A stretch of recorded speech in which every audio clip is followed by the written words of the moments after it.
suits we go say hi to Xiangling first.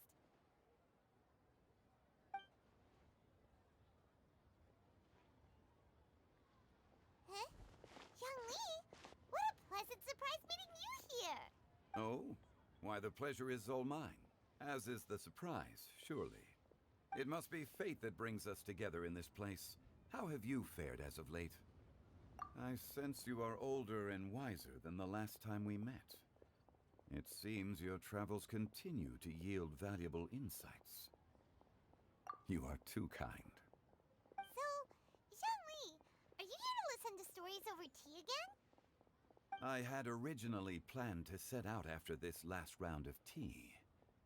However,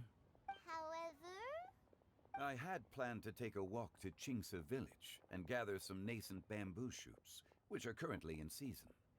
A villager there once gave me a small sample, and they possessed a most excellent flavor. Huh? Nascent bamboo shoots? Why can't you just use normal bamboo shoots instead? Wait, Paimon knows! Because Zhongli prefers the finer things in life, right? Okay, Mr. Particular, let me guess.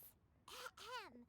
The nascent bamboo shoot has a uniquely tender texture and a delicate sweet taste that its normal cousin cannot match. An astute observation, Paimon. You know me well indeed. Lantern Rite is almost upon us, but besides the bamboo shoots, there are a few other items I have not yet procured from Director Hu's list. May I ask if you have already made arrangements for the days ahead? Well, we were planning to use the opportunity to say hi to some of our friends, but before we were able to figure out a schedule, we ran into you. Well then, might I invite you to imagine the sheer delight that is a soup cooked with the freshest nascent bamboo shoots in all the land. Generous cuts of pork belly and crisp, fragrant bamboo shoots placed together in the pot and left to simmer slowly for half a day. You're doing this on purpose, aren't you? Paimon's onto your plan. You just want to hoodwink us into fetching your bamboo for you. Why, I assure you, I would do no such thing. I merely wish to inform you of the freshest, most succulent and flavorful bamboo shoots one could ever hope to taste. Ugh. Let's go, Traveler. Paimon's taste buds can't take it anymore. Collecting a few bamboo shoots shouldn't take too long. Paimon has got to get her hands on some of that soup. Such fine specimens are indeed well worth the excursion. Very well. I shall leave the bamboo shoots to you. Should you have the good fortune to find some, please share them with me as well. See? Paimon knew he was just bamboozling us. However, there is no need to rush.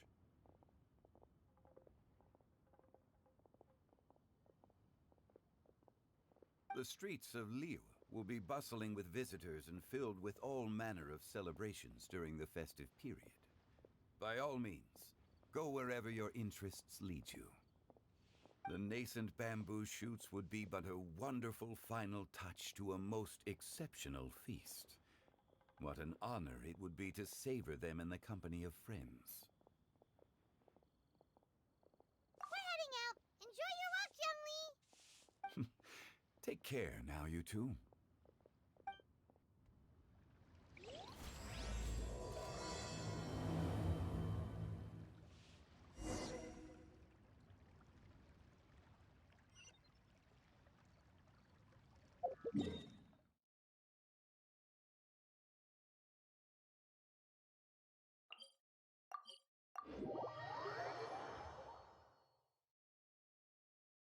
Bamboo shoot, bamboo shoot. Nascent bamboo shoot. Oh! This one's only just sprouted, and it looks super fresh. Paimon thinks this is the one.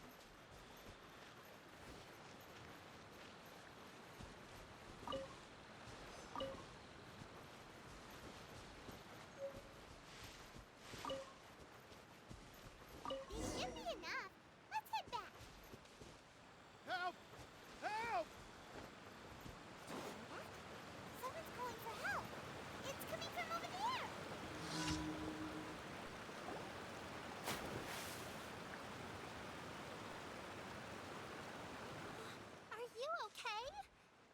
any water go down the wrong pipe?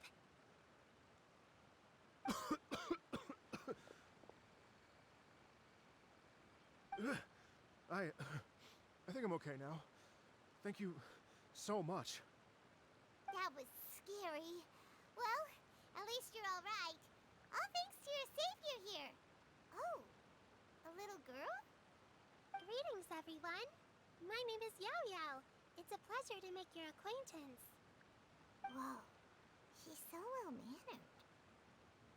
My name's Paimon, and this is the Traveler.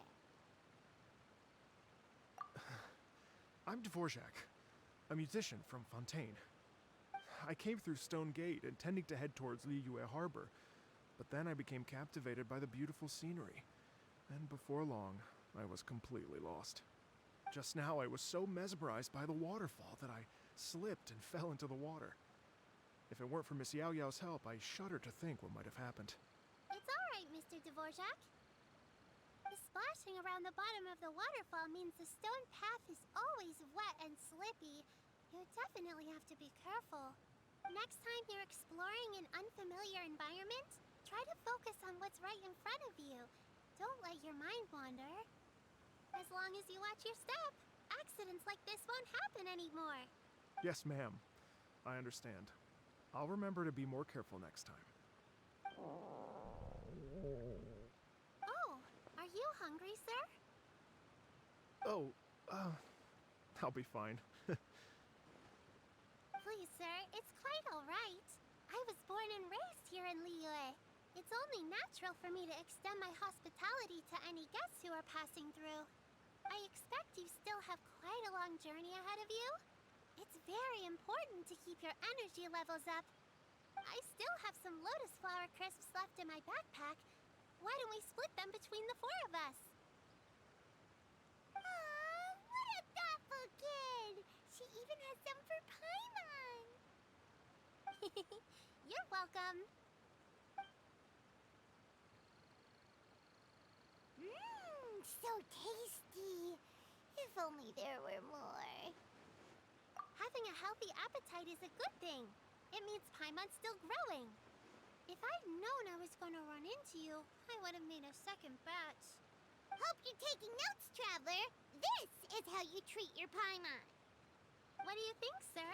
Are Liyue's snacks to your taste? I wonder if they're not sweet enough. No, they're perfect. When I was traveling through Mondstadt, I had a chance to try one of their moon pies. It had a meat filling, unlike these crisps. But apart from that, it seems like they follow a similar cooking process.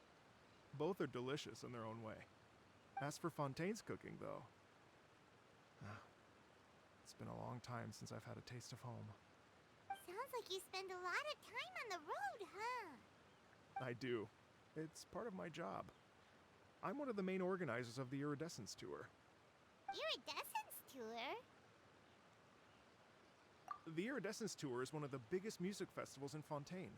We're looking to expand, though. Our aim is to hold a festival in every nation. At least, all the main organizers share this goal. Unfortunately, it's a long story, so I'll spare you the details. But anyway, so the main reason I'm traveling all around Tavad is to promote our music festivals. But I have some personal reasons, too. Well, what are they? Just tell us already. Let me see. Well, to explain it in full, I'd have to start with a story from my ancestors. I don't want to take up too much of your time. Oh, I love listening to stories. We want to hear it too. Okay, then I'll start from the beginning. The story goes that my ancestor, who was also a traveler, once slipped and fell into a lake during his travels. As he was sinking and gasping for breath, he heard a wondrous tune in the air. They say it was the most beautiful, moving melody he had ever heard. Even in that life and death moment, the ethereal music seized his full attention and almost made him forget the fact that he was drowning. When he finally came to, he found that he had already been brought ashore. Not too far from him stood an unfamiliar woman with an almost divine aura. Once she saw that he was no longer in danger, she left without a word. My ancestor tried to run after her to give his thanks, but although a mere dozen paces separated them, no matter how quickly he gave chase, he drew no closer. And in the end, all he could do was to bow in thanks to the woman as he watched her walk away towards the rivers and mountains in the distance, before at last he turned around and made his way home. Once he returned to Fontaine, he began to learn an instrument so that he could spread his story far and wide, just like the bards. After generations of retelling, embellishing, and dramatizing, people have come to think of that lady as something like a fairy. The story's become something of a local legend in Fontaine. It's called the Lady Overlooking the Lake. People now say that if you go down to the lakeside and play an instrument, so long as you play a pleasing melody, you will hear a fairy lady who is hiding out of sight, playing along with you. Wow! Well, yes. As it stands now, it's become a touch too romantic and detached from reality. But I understand the original story and its historical grounding better than anyone else. I wanted to find out the truth of this tale, so I decided to retrace my ancestors' steps and search for that lady's modern-day descendants. Of course, there's no way of knowing where my ancestor fell into the lake all those years ago, so I always knew that the search would be akin to looking for a needle in a haystack. I've spent many years on the road now, and I'm nowhere near as fit as I was in my youth. The wish that I've spent half my life chasing after has now become something of an obsession. I haven't lived half of my life yet, but still, I understand how you must feel. Paimon too! It's like... imagine if you saved the center of a lotus flower crisp, which is the best part, by the way, because you wanted to eat it another day, but then suddenly, sploosh! It falls into the water, never to be seen again! Paimon would definitely remember that for the rest of her life. There's no need to feel sorry for me. I've made some progress over the years. For example, I've concluded that the story must have taken place in Liyue. Oh, so you finally found a lead? Yes, in fact, that's an intriguing story in and of itself.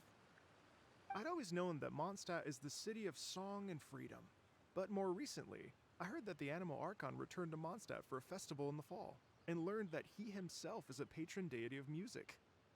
So I prayed for the Animal Archon's guidance in the Mondstadt Cathedral, and as soon as I set foot back outside the front gate, I noticed a cluster of leaves being blown in the wind further and further west, towards Stone Gate. A friendly local told me that this meant the wind was guiding me in the direction of Liyue, so I followed their advice and made my way here. Right? You get it. I knew I'd find someone that agrees with me eventually. Are you sure? It sounds a bit too much like one of those fake legends told by those treasure hoarder guys to scam gullible grannies from Jingsa Village. Rex Lapis has returned to the world! Just give me some incense and a little more towards the travel fees, and I will pass your gift on to the Lord of Geo and ask him to keep you and your family safe and well, and so on and so on. Don't worry, Yao Yao. We have a lot of experience with deciphering omens and stuff. And anyway, you only got scammed if you handed over Mora, right? Actually, to express my gratitude, I did spend rather a lot of Mora on several bottles of fine wine, which I left at the statues of the Seven along the way. Oh dear. Well, how about this, ladies and gentlemen? Why don't I bring you all to Yujing Terrace to see Miss Ganyu? I don't know very many people, so I can't help you out much. But Miss Ganyu and the Qixing know just about everything. If you've been scammed, they'll help you get your Mora back. And if the wind was telling the truth, and you want to keep looking for that lady's family, they'll be the best people to ask. But you've already helped me so much. Well, I was going to take some new medicinal herbs and plants I picked to Miss Ganyu anyway, so it's no trouble at all. You know what? It's been a minute since we saw Ganyu too. It should be nice to pay her a visit before Lantern, right? All right, well, my sincere thanks to you all. I will never forget your kindness. Okay, everyone. Please follow me. I'll be your guide. Remember to watch where you're going, okay? Uh-oh. Paimon's out of a job. Oh well. Paimon'll just be a cheerleader instead.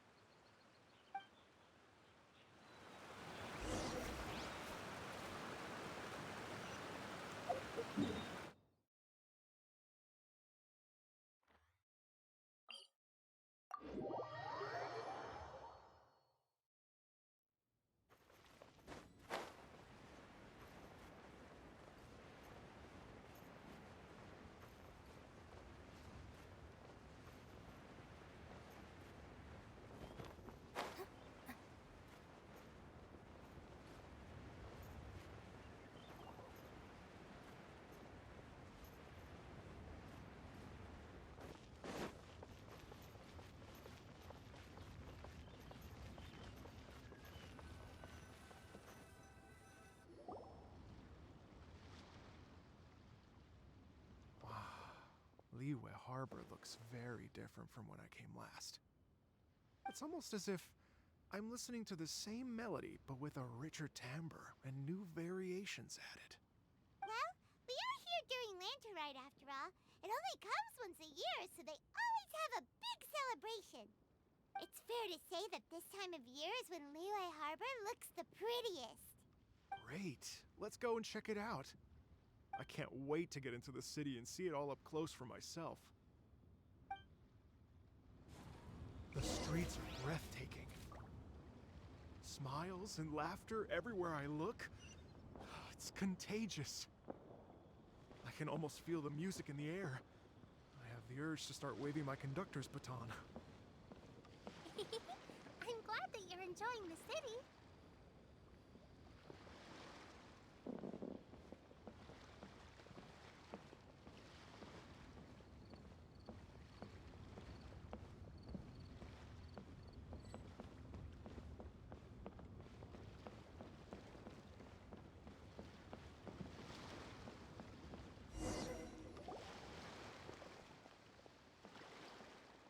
Hey everyone! Fancy meeting you all here. What a nice surprise. Hello, Xinyan. Let me introduce some new friends. They are... Traveler Paimon and Mr. Dvorak, right? I've known them all for quite a while. When I was last here to advertise a Liyue stop for the Iridescence Tour, Xinyan was one of the few people willing to give me the time of day. Feels like I've been chasing this Iridescence Tour bandwagon halfway around the world, but I keep getting stood up. What's going on, Mr. Dvorak? I'm so sorry, Xinyan. We've had a string of terrible luck recently, and every time we've tried to put on a show, something or other has come up to stop our plans from materializing. Is that right? I guess it can't be helped. So, what brings you to Liyue Harbor at this time of year anyway? Thinking of putting on a music festival during the Lantern Rite celebrations? A Lantern Rite music festival? Yes, please! No, I'm actually here on personal business this time. Oh, so no Lantern Rite music festival? I mean, that's not just up to me. Hosting a music festival takes a lot of funding and personnel. Moreover, I've never worked with the Liyue authorities before. Even if I were to start putting something together right now, I think it'd be too rushed. Wait, but we're going to meet the Liyue Qixing, aren't we? And they're the ones in charge. Uh-huh, that's right. Miss Keqing and Miss Ningguang can make anything happen. You mean... what? This is the perfect opportunity! Well, sure, it might not work out, but it can't hurt to bring it up as a suggestion. That's the spirit! See? Even the Traveler agrees with me. Mr. Dvorak, don't let yourself be put off by the fact that a few things haven't worked out recently. As for the performers, I can put you in touch with some local artists. My friend Yunjin is a well-known opera singer in Liyue. With her support and a commissioned song from the Yunhan Opera Troupe, we should be able to get something going. Well, what about you, Xinyan? Are you just going to sit this one out? What do you take me for? If we actually managed to make the Iridescence Tour Lantern Right Grand Concert a reality, you think I'd let anyone else perform the opening act? Wow! There's that rock and roll spirit! What do you say, Mr. Dvorak? Okay. I'll give it a shot. But the opening act is not something to be chosen lightly, Xinyan. I will judge your work by the strictest of standards, so please make sure you are fully prepared. Are you kidding? I thought you'd never ask. Whew, guess my shopping time's getting cut short. I'm gonna head back right away and start working on this. Yao Yao, if you run into your senior on the way to the Qixing, please send her my regards. Okay, I promise I will. Good luck with your music, Xinyan. You've got this, Xinyan! So about the senior of yours Xinyan mentioned just now. Yes, it's Xiangling. She's mentioned you two before. Xiangling's always thinking about cooking. Whenever she gets scrapes or burns, she just leaves them to heal by themselves. She definitely needs someone around her to look after her. I know you must have looked out for her a lot too in the time you've known her. So, thank you for that.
Oh, it's Master! Is it okay if I go and say hi to her?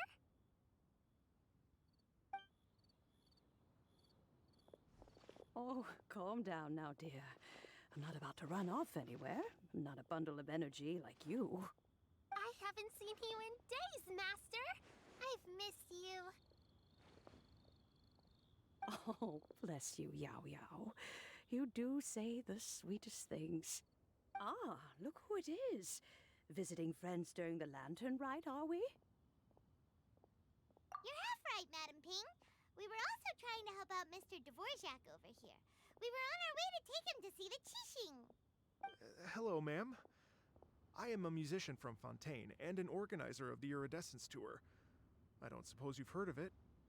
Master! Master! The Iridescence Tour is a super famous music festival! Oh, an old lady like me wouldn't know much about that sort of thing. A music festival, you say? It sounds terribly exciting. Oh, right! Madam Ping, how would you feel about that? You're an elder of Liyue, and you know all about Liyue's cultural traditions.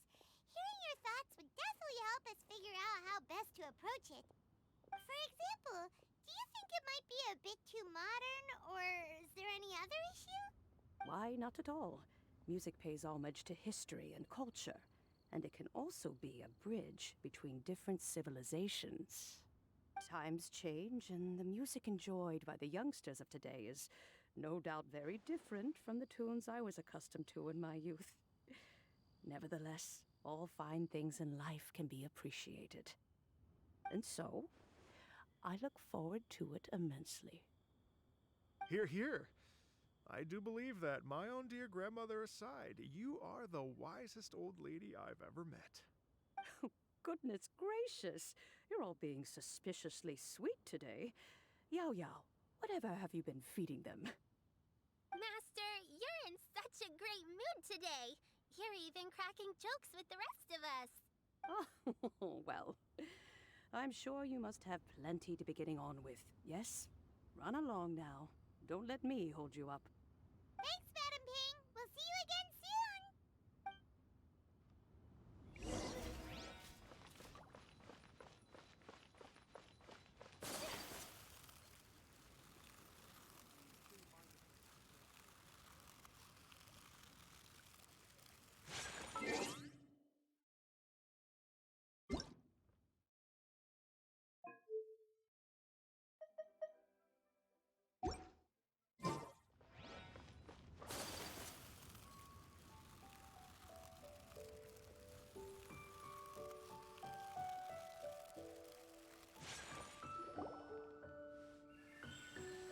And when you meet with the Ministry of Civil Affairs, please remind them that the festivities are not an excuse to procrastinate their work. Understood, Miss Ganyu. I'll take my leave now. Ganyu! What brings you here, Yao Yao? I've brought all the medicine you asked me to pick for you.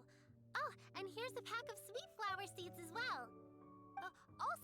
Also, these dried Genshin leaves make a great pot of tea that's very good for you. I know you've had a lot to deal with at work recently, but you shouldn't push yourself too hard. If you're not careful, you'll end up falling asleep in the grass again. Well, this is weird. It's like a responsible younger sister talking to their disorganized older sister.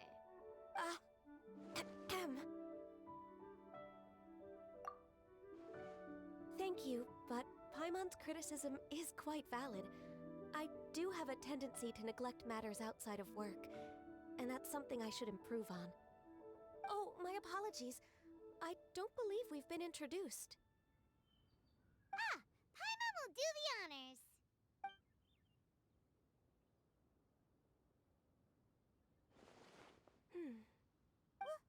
What's wrong? Did Paimon go over everything a bit too fast? It's definitely an ambitious plan. If there's anything you didn't quite catch, Paimon's more than happy to go over it again. It may be a little difficult to make this happen. Oh? Well, the Lantern Rite is the most important festival of the year. Our celebrations must not only be visually spectacular, but also appeal to the tastes of Liyue citizens from all walks of life. The Iridescence Tour is relatively unknown in Liyue. It's difficult to predict how a brand new show will be received. It would be quite risky for us to bet everything on this one music festival. All very valid points. I completely understand. Therefore, we will not replace or cancel any of our pre-existing program.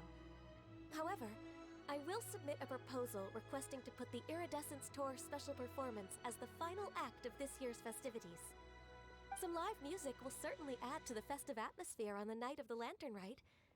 As for the venue... Let's reserve a space at the docks. Yes, my thoughts precisely. Now I just need to take some time to give this proposal some polish. As long as I clearly lay out the pros and cons, and highlight the key points of the proposal, given that Ping and the Traveler have both given the idea their blessing, I'm confident that Qixing will be sure to give it serious consideration. Mr. Dvorak, I will need to discuss with you the number of musicians who will be coming to Liyue, as well as their catering and accommodation requirements. Oh, yes, certainly. Let's step to the side and discuss further.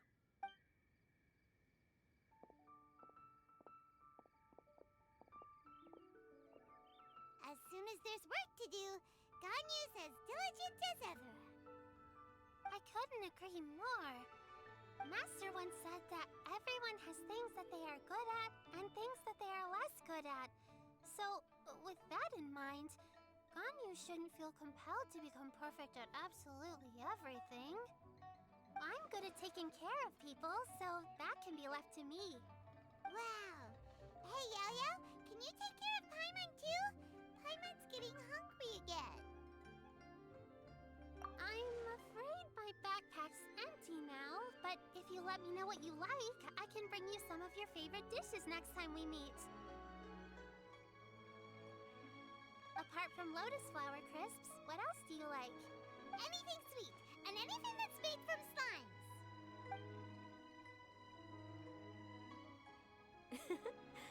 Here's what I've drafted so far.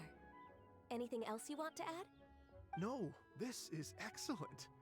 I'm racking my brains, but I don't think you've missed a single thing. Perfect. Then we'll leave it as is. I'll go make an official copy. Oh, perfect timing. We were just wrapping up our discussion here.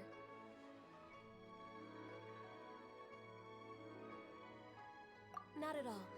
Every second counts for a complex proposal such as this. I will inform the Qixing of this development immediately. Please give me a moment to pass on the message. Yao Yao, thank you for bringing my herbs. I will make sure to take them.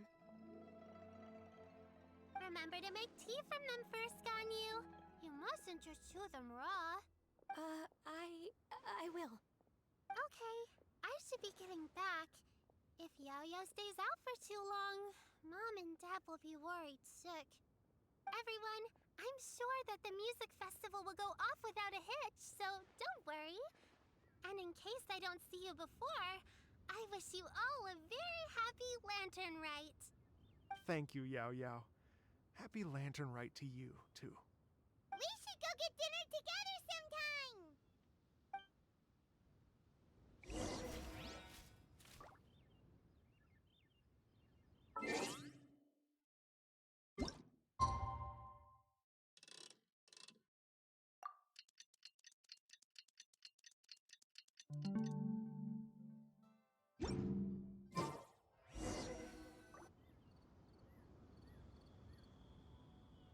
Greetings, Traveler, Paimon, and Mr. Dvorak. Call me Kuching. Ganyu has brought me up to speed on everything. I'll get straight to the point. The Qixing have approved Ganyu's proposal. Over the next few days, I will be working with Mr. Dvorak on behalf of the Qixing to facilitate the organization of this concert. Yay! That's awesome! Please, the Qixing have a duty to deal with matters such as these. We have merely moved things forward to the next step. On a more personal note, I am an avid supporter of all things new and innovative. As such, it is my privilege to work with you on this exciting project. Thank you so much, Kuching. I'd become quite discouraged after our recent failures and was expecting the same outcome once again, so I didn't dare to get my hopes up. Never in my wildest dreams could I have imagined this going so smoothly. It's like a dream come true. Right. Time for me to call in the performers. To stage a concert at a high-profile event like this is a rare opportunity. We'll make sure it's a night to remember. Yes! Our music band's finally getting fired up! Yes, indeed. I know exactly what I'm doing from here. For a musician, music will always be the language they are most fluent in. Oh, that. Well, that can wait for another time. Oh, Ganyu? What's wrong? they told me all about Mr. Dvorak's situation, but I was so engrossed in drafting the proposal that I forgot all about it. Oh, that's quite all right. I don't even know what the person I'm trying to find looks like, so it was always going to be a long shot. Don't worry about me, Ganyu. Your time and energy are needed elsewhere. I'm sure you already have plenty to deal with between this concert and everything else going on during the Lantern Rite. Thanks. It was just that I had a few initial thoughts when I heard your story. For instance, I wonder if this lady your ancestor met might have been an Adeptus. What do you think? To tell you the truth, Mr. Dvorak, I am somewhat related to the Adepti myself. I am part human and part Qilin. The Qilin is an illuminated beast. I know how important your quest to get in touch with your roots must be to you, because I've been there myself before, trying to find out where I belonged. Did you say the Adepti? And you're illuminated beast? Part Qilin? Are you telling me all the rumors of the Liyue Adepti are real? So it's not just artistic license? You bet they're real! Trying to track them down is tough, though. Like Julian Karst itself. There's nothing specifically stopping you from going there, but getting in and out of there is quite an idea. Yes. Anyway, if you're looking to uncover a lost melody or shine light on a forgotten aspect of Liyue's cultural history, I'm probably not the best person to ask. But if it's a person you're looking for, then I just might be able to help. I see. I think I understand the situation now. In that case, Ganyu, shall we divide the work between us? Yes, that was also my thought. Great. So Mr. Dvorak and I will concentrate on things here in the city to make sure the concert goes according to plan. In the meantime, Ganyu will reach out to our network and try to find the person he's looking for. How's your workload at the moment? Will you be able to make time? I can probably get through everything in 2 days, as long as I don't sleep. Wait, what do you mean as long as I don't sleep? Even for someone with illuminated beast blood in their veins, working for such an extended period without a break will take its toll on your health. Somehow that does not sound persuasive coming from Kuching. Be it but 3 moons from the start, he who returns is not he that departs. Even I know the importance of maintaining a healthy work-life balance. In that case, 3 days. All right, I can work with that. If you have the time, would you join me for this search? You're well known to many of the Adepti and respected among the people. I'll feel much more at ease with your company. Okay, then let's meet back here in 3 days. Watch this space, Mr. Dvorak. We'll get to the bottom of this. You're all so helpful and kind. Just think. Imagine if we found the Adeptus lady, or one of her descendants, and got them to come to the performance. Wouldn't that be amazing? It'd be such a happy reunion. And that's exactly what this festival's all about. You're right. Okay, I'm gonna pull out all the stops to make this lantern ride a true extravaganza. We should probably get going. Mr. Dvorak, could you come with me to confirm the site? Ooh, we're coming too. I was wondering, what are your thoughts on music? What does it mean to you? Music sounds nice? Truth be told, the question of what music means to people is one that I've been pondering for quite some time. Let's revisit this question after the concert.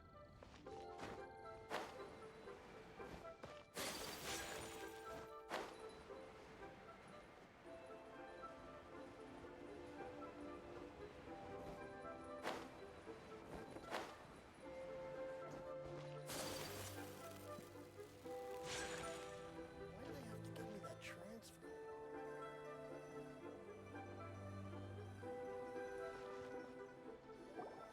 Lady Yuhan? Iwan, what is it? Per Lady Ningguang's orders, I've been gathering intelligence outside of the city with the goal of uncovering and dispatching any trouble ahead of the festival. I am told that a strange melody was heard somewhere along the coast. I was wary of investigating further on my own, so I was just on my way to report this incident to Lady Ningguang. But I'm worried that if we don't act right away, we may miss the window of opportunity to take appropriate action. I understand. In that case, Yeah, Kuching, you're busy enough as it is. There's a ton of different things in the city that needs your attention. Leave it to us. Don't worry. Whatever it is, we'll definitely be able to handle it. Well, he will handle it. With the Traveler on the case, it's as good as dealt with. Thank you. This will be a great help. I will inform Lady Ningguang about the situation. Once it's resolved, please come and find me again at Yujing Terrace and let me know. Will do. And say hi to Ningguang for us. you have my thanks too. Stay safe and come back as soon as you're finished. Good luck.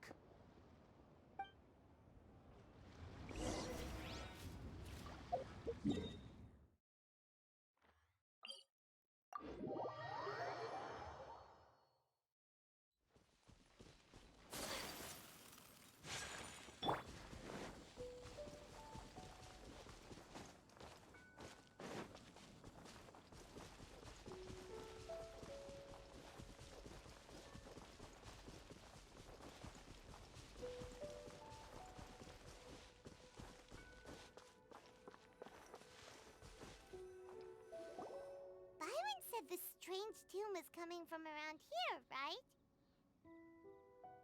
But Paimon doesn't hear anything. There doesn't seem to be a soul in... I was just wondering who in their right mind would come out to a place like this. So, it's you two. Yeon! How'd you sneak up on us like that? You nearly gave Paimon a heart attack! You look pretty alive to me. Can't have spooked you that bad.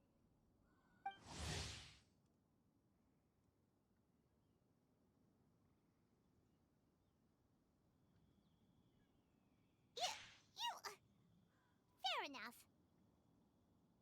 Ah, you're here for that too? Saves me a bit of explaining. Come with me.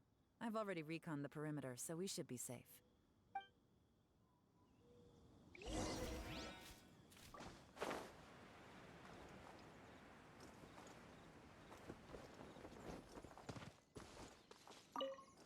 The doors and the windows are all fine, so there definitely wasn't a break-in.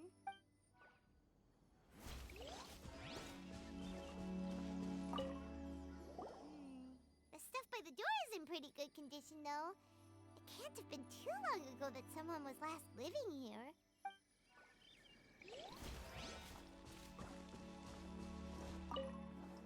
This place is completely empty. There's nothing valuable left here at all.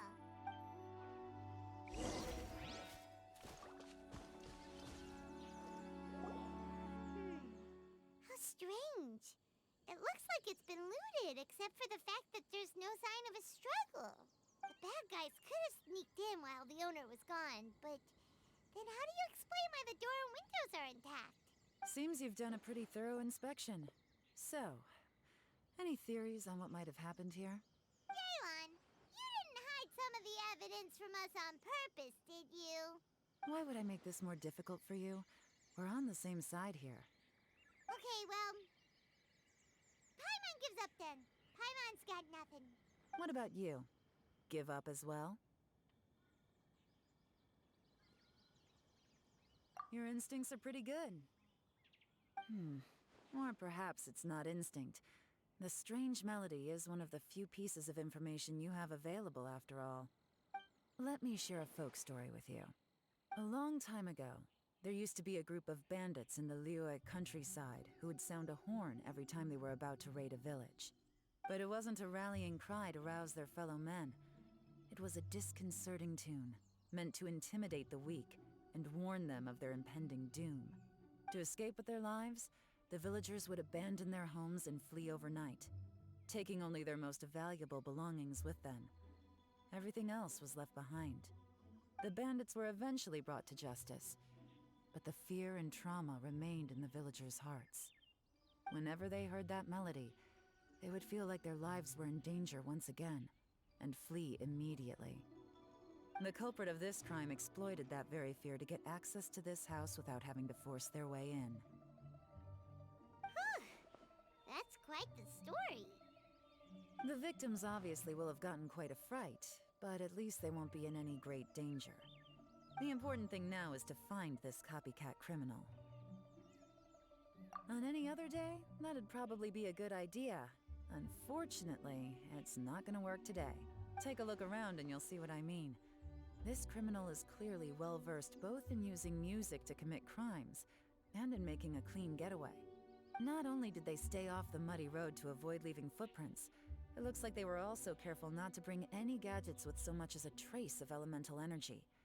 Evidently, they were intent on keeping even the most experienced investigators off their trail. Unfortunately for them, I'm one of the best trackers in the business. They're not about to get away with their little scheme on my watch. So basically, if we want to find the culprit, we just need to follow Yeon.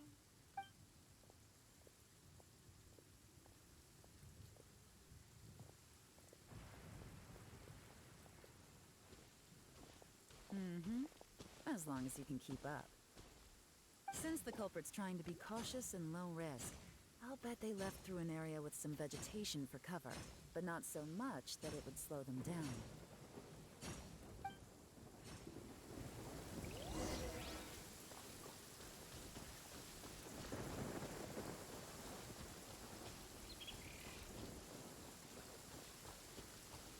Here, look at this. These tracks are superficial. They definitely didn't occur naturally. Something heavy was being dragged this way, meaning we're headed in the right direction.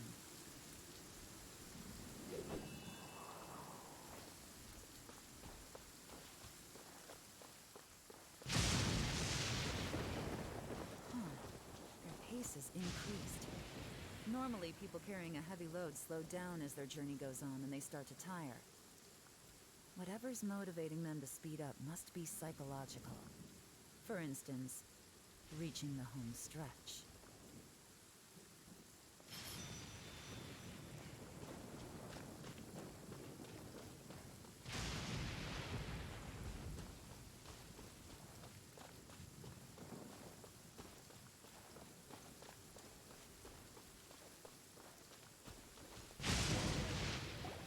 There they are! Look! A treasure hoarder tent! Not the treasure hoarders again! And so close to Lantern Ride, too! 'Tis not the season for their antics! Come on, let's round them up.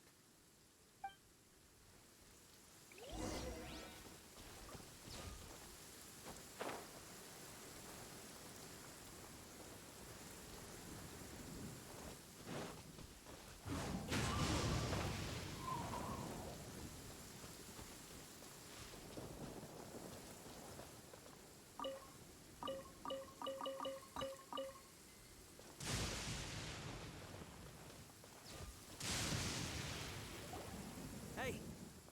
Who are you? Where did you come from? The evidence is conclusive. Okay, confess and we'll go easy on you. My patience is running low, so why don't you do us both a favor, You kidding me? You think I'm scared of you? Perhaps not, but you should be.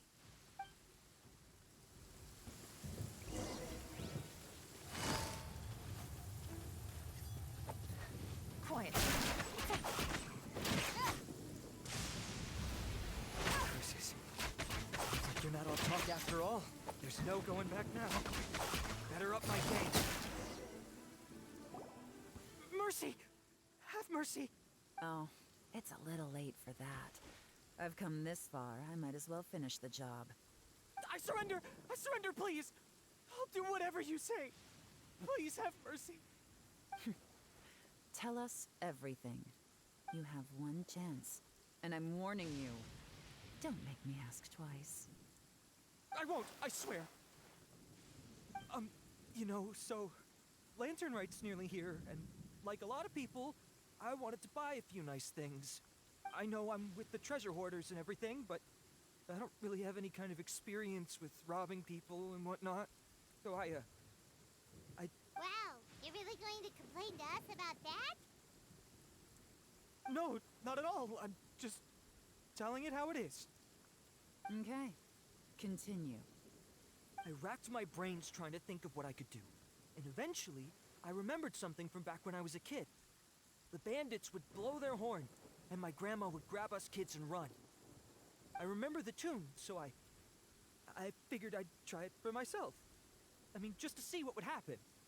At first, anyway, I seriously didn't expect that family to pack up and leave. But they did, and they just left all their stuff right there for the taking. It was too easy, I couldn't resist.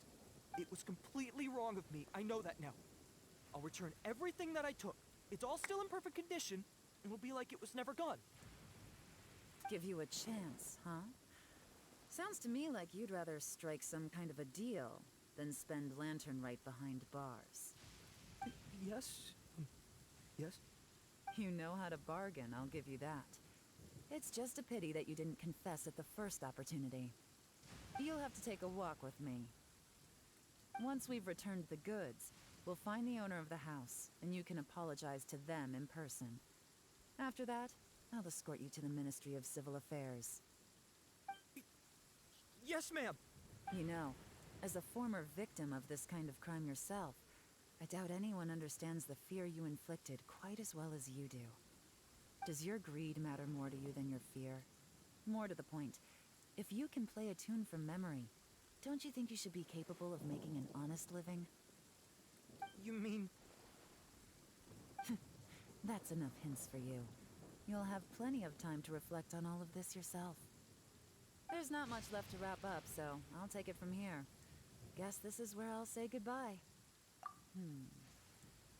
What is it? Is there something else? I'm still not sure how you first got your hands on this information. So play it safe when you get back. Don't mention to anyone that you ran into me out here. You helped a lot with the investigation and arrest anyway, so it's perfectly fair for you to get all the credit. Just take it. It works better for me, too. See you when I see you. And happy Lantern Rite. Leon's such a pro at this. With her taking it from here, it's as good as whoosh! Random event, a strange melody, complete! Although, it's kind of a shame that we never got that treasure hoarder guy to play the melody again. Because Paimon's curious, that's why! It's like when you have a tune stuck in your head, but you don't even know what it is! It's driving Paimon crazy! When we were chatting with Mr. Dvorak, music seemed like such a positive thing. And most music is, right? It can help us relax, feel all warm and fuzzy, recall happy memories, or even just think happy thoughts.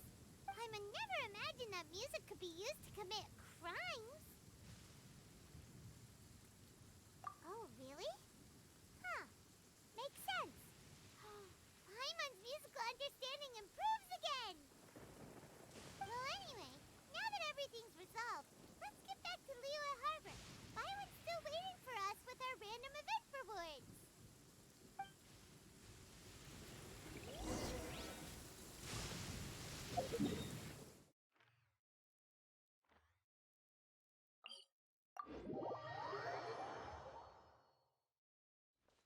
There's a pleasant breeze and glorious sunshine. So, where shall we go for a walk?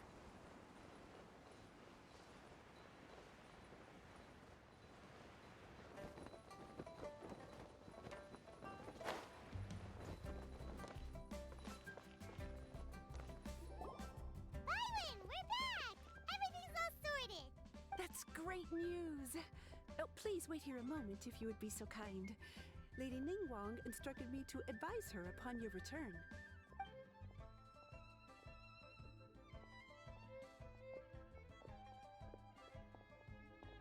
My greetings to both of you. Long time no see.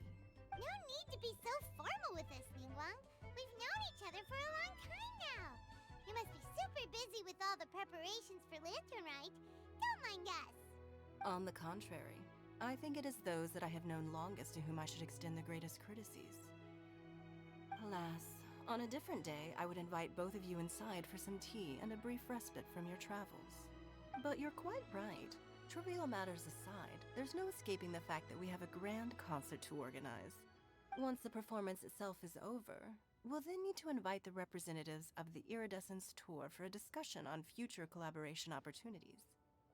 The financing arrangements alone could well entail many rounds of discussion. Simply put, there will always be work to do. Whoa, you're already thinking that far ahead?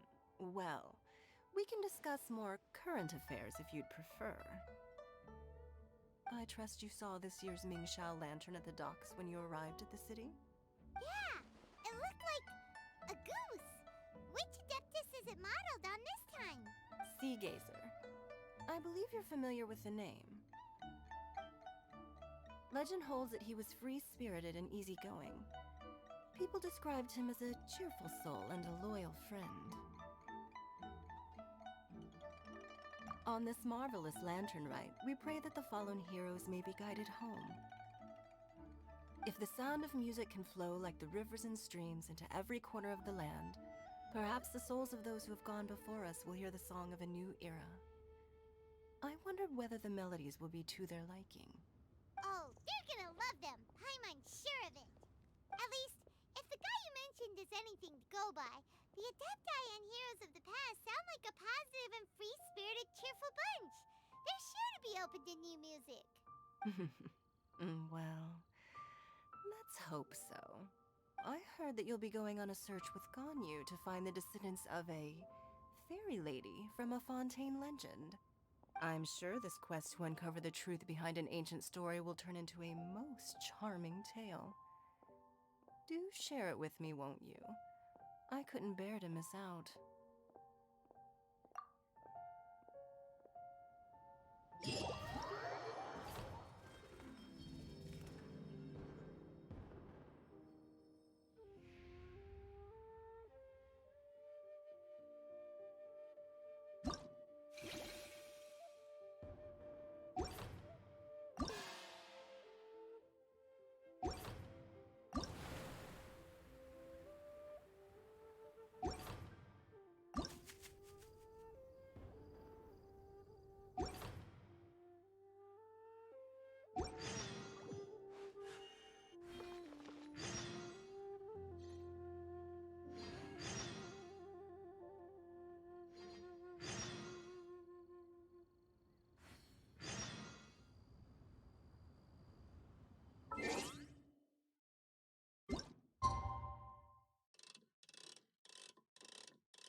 A blade embraces its duty. As a jeweler, is there...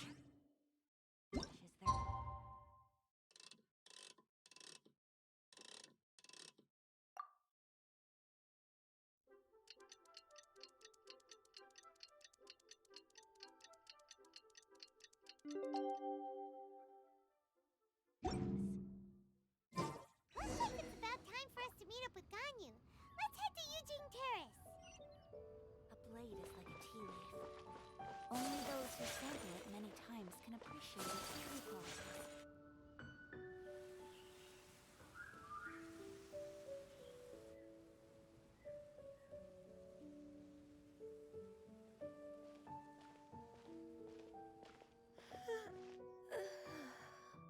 Greetings, Traveler and Paimon. What time is it? Are you okay, Ganyu? You were nodding off there. Didn't you sleep well last night? I'm fine. Don't worry about me. Let's discuss the matter at hand. Since last time, I've been thinking a lot about the story Paimon told me. In essence, someone rescued a drowning man and performed some music. If that were all there was to it, it could have been many people, human or Adeptus. But the tune was allegedly so wonderful that the drowning man forgot about everything else, even his own impending death, and only came to his senses after being brought to shore. Perhaps there was an adeptal power at work in that music that he, as a mortal, could not perceive. Or perhaps he sensed a power surrounding him but lacked the words to describe it, not knowing where it came from. Either way, if this part of the story is true, then the rescuer has to have been an Adeptus. You really think so? But this story is all the way from Fontaine. Isn't this a bit of a long shot? Also, Paimon's really curious about how people from Fontaine think this fairy lady looked. Ooh, like a crystal fly's wings? That would be pretty cool. But Paimon definitely can't imagine any of the Adepti looking like that. Actually, Ganyu, if you had to save a drowning person, how would you go about it? Huh? Me? Well, I'd get them to the shore, and then I'd probably hide behind a tree and watch them for a while. Once I was sure that they were going to be okay, I'd slip away without a sound. Got it. So basically, Ganyu's the type of person who doesn't like taking credit for her good deeds. No, it's not like that. I'm just not very good at explaining things. And I also find it really awkward accepting other people's gratitude. Well, what if this Adeptus in the story had a similar attitude? That would explain why she just left without saying a word. she was probably thinking something like, one was merely passing by and saw fit to address this egregious disruption to one's graceful zithering at once. You may keep your thanks to yourself. That was actually a very good impression of Cloud Retainer, Paimon. As far as I'm aware, Cloud Retainer isn't the most musically gifted. Still, we can't completely rule her out just yet. If we set off now, we could head to Mount Outsung and ask her about it. You'll be able to confirm either way if it's her, and I can, I've been in Lea Harbor for so long now that I'm just not as familiar with the Adepti anymore. If there's anything we want to know about them, she's the best person to ask. Sounds great! And we're pretty close with Cloud Retainer by now, so we probably don't even need to bring her food this time, right? I've prepared a gift for her to mark the festival, just in case. However, Cloud Retainer spends most of her days studying mechanisms in her abode. She's on her own so much of the time that the moment she has someone to chat with, she just... Never mind. I promised I'd help Mr. Dvorak, and now that I've made the contract, I can't be having second thoughts. Traveler, Paimon, let's set off for Cloud Retainer's abode. Seems like this is a tough decision for Ganyu, but she's made up her mind now. Paimon gets why she'd be so anxious. Okay, how about this? If Cloud Retainer tries to start telling stories about her again this year, we should pipe up and change the topic. Wait, did she leave already? Hey, Ganyu, wait up!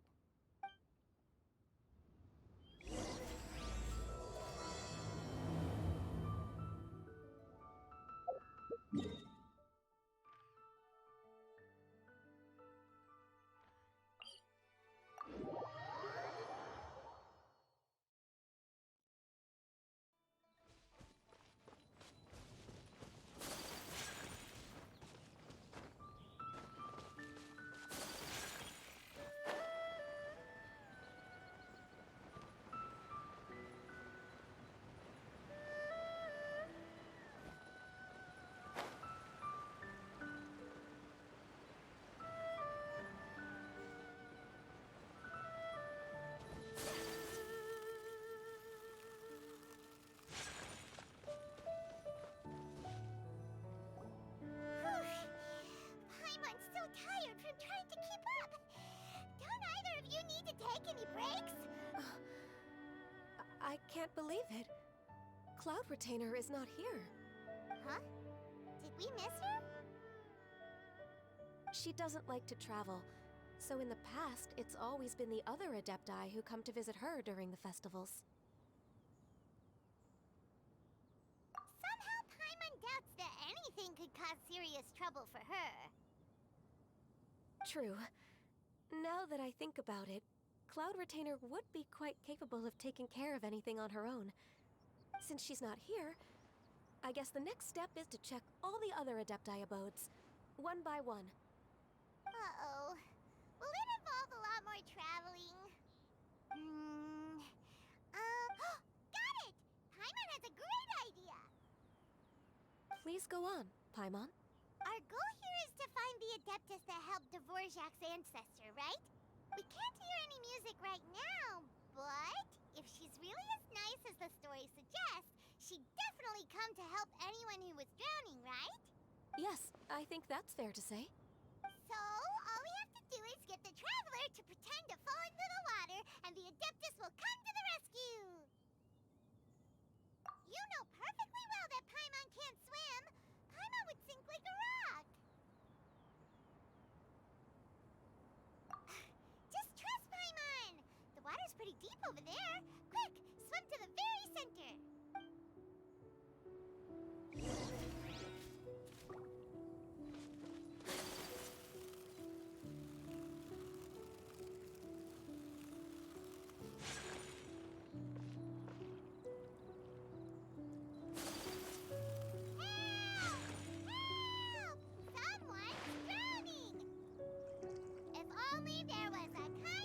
Adeptus here to save us! Oh no! Whatever will a Paimon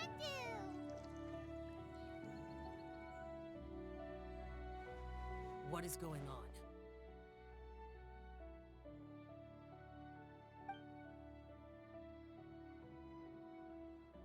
How do you feel right now?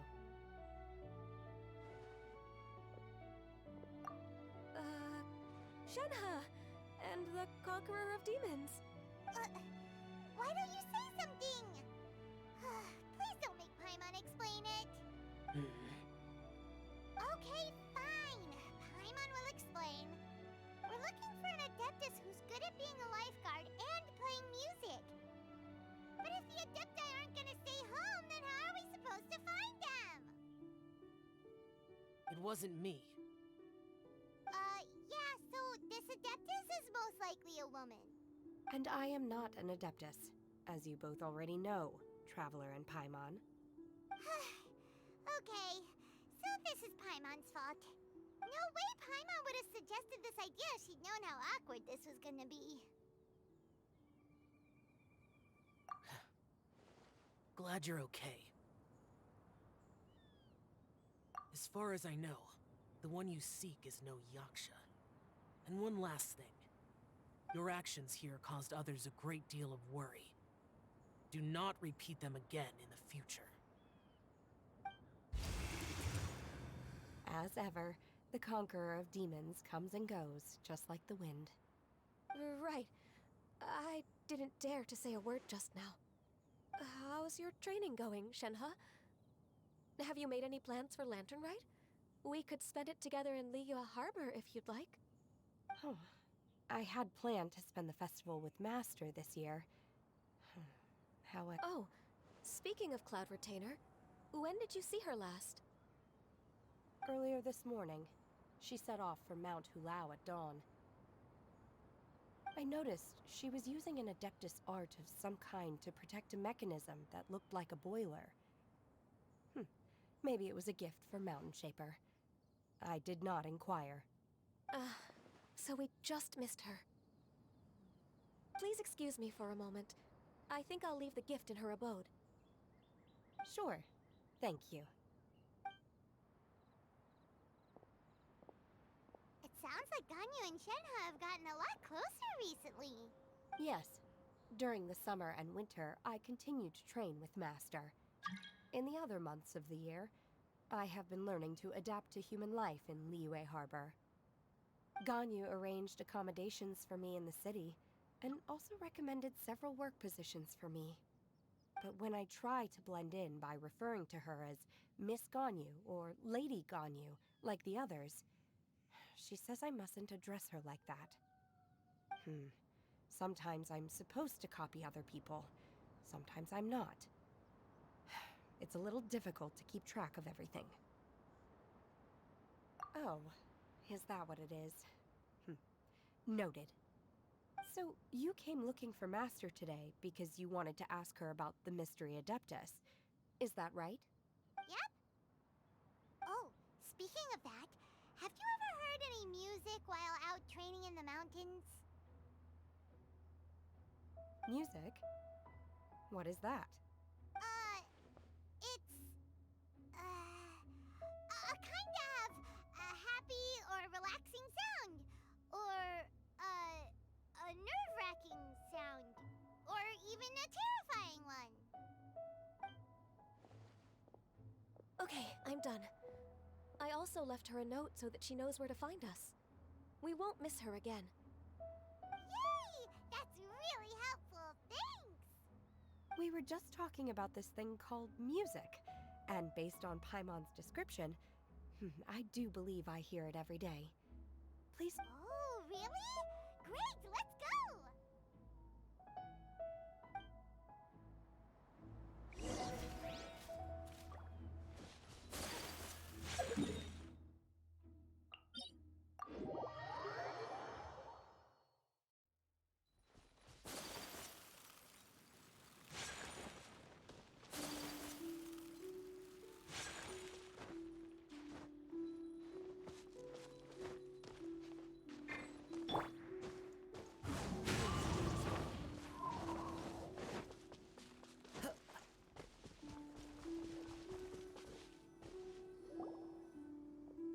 This is the place.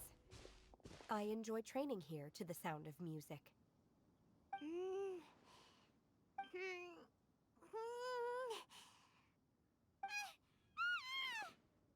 no! Paimon's gone deaf! Paimon can't hear anything! Oh, whew! Paimon hasn't gone deaf after all!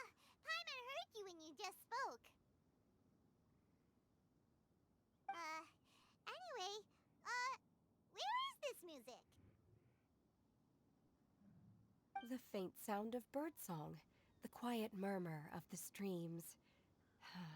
These are relaxing sounds. Are they not the music of which you speak? Oh, Paimon wasn't quite done with the description. Okay, fine, it's all Paimon's fault. What we're looking for are not the sounds of nature, but melodies played on special instruments. Oh. And a melody is? Hey, don't you patronize Paimon! Let's get one thing straight. Paimon knows plenty of nursery rhymes, but Paimon does not sing on demand without payment. Hey, why don't you just sing that one melody Shen has heard before? It'll probably help her to understand what we're talking about.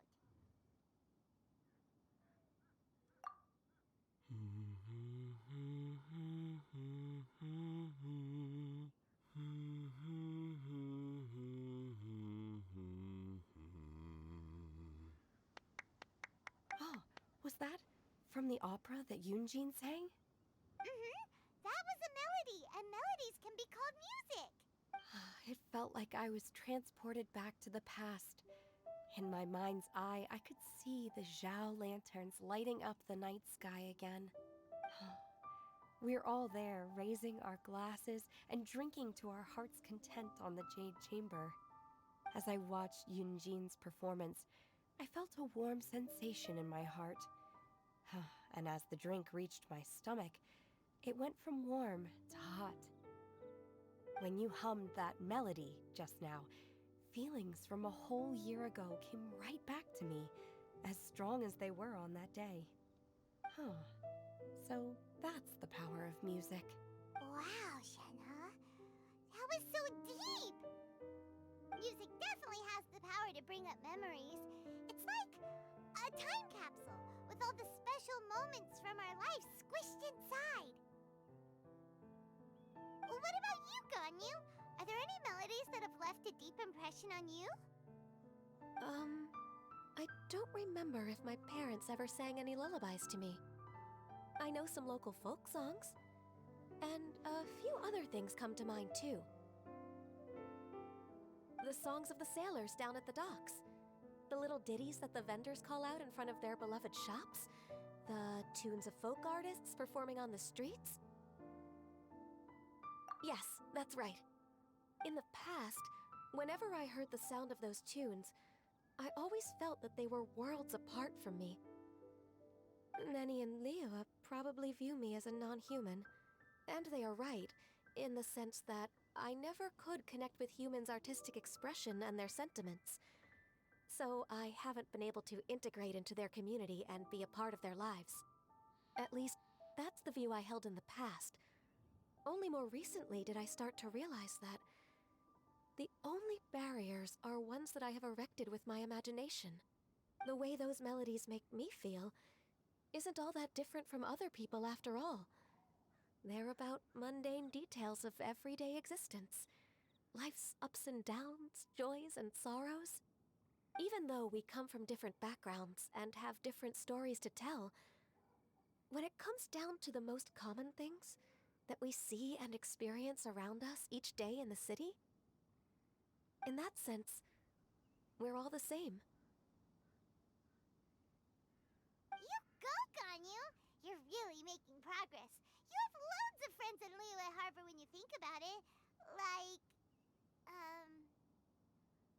okay, maybe some are more like coworkers and bosses, but at the very least, Kuching and Shenhe are your friends now, right? Yes, I am. Technically speaking, we should refer to each other by the conventional forms of address used among fellow disciples. But now that I know what constitutes a friendship, I do believe we are more friends than co-disciples. Thank you, everyone. Once the days are warmer, I would like to host you at my home in the city. Please invite Kuching as well. I've planted many types of flowers. I'm sure some of them will be to your taste. You are too kind. I couldn't possibly. Nonsense. You are my friend. I have cultivated and cared for the flowers just as you taught me. Once you've seen them for yourself, I am sure you can advise me how to do an even better job next time. I will save some for decoration. We can feast on the rest. Then, thank you in advance. Wait, what is that saying again? If you insist? Do people say that? I'm not completely sure either. It doesn't matter, okay? You got the point across. No need to split hairs. Paimon's more concerned about your idea of a girls' night out. Eating flowers? Really? Does this have anything to do with you both being the disciples of that illuminated bird?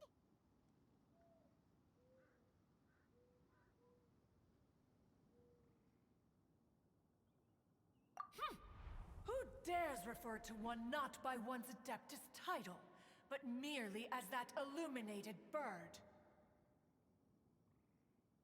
Master. Our greetings, Cloud Retainer. Ah! There it is! The illuminated bird has landed! Double humph. Now she has the gall to use it rather than she, even after being chastised once already? Barely a moment has passed since we last met, and yet your impertinence has reached new heights. Very well. One has received your message from Ganyu. On the matter of the Adeptus you seek, one suspects to know their identity. Well, shall one lead the way? I still have to complete my training for today, so I will bid farewell to everyone here. Very well. Await my arrival at one's abode later this night. On this special occasion, you should indulge yourself with some savory dishes. If you want to release a Shao Lantern, come and find us anytime. Thank you, everyone. Happy Lantern Rite to you too.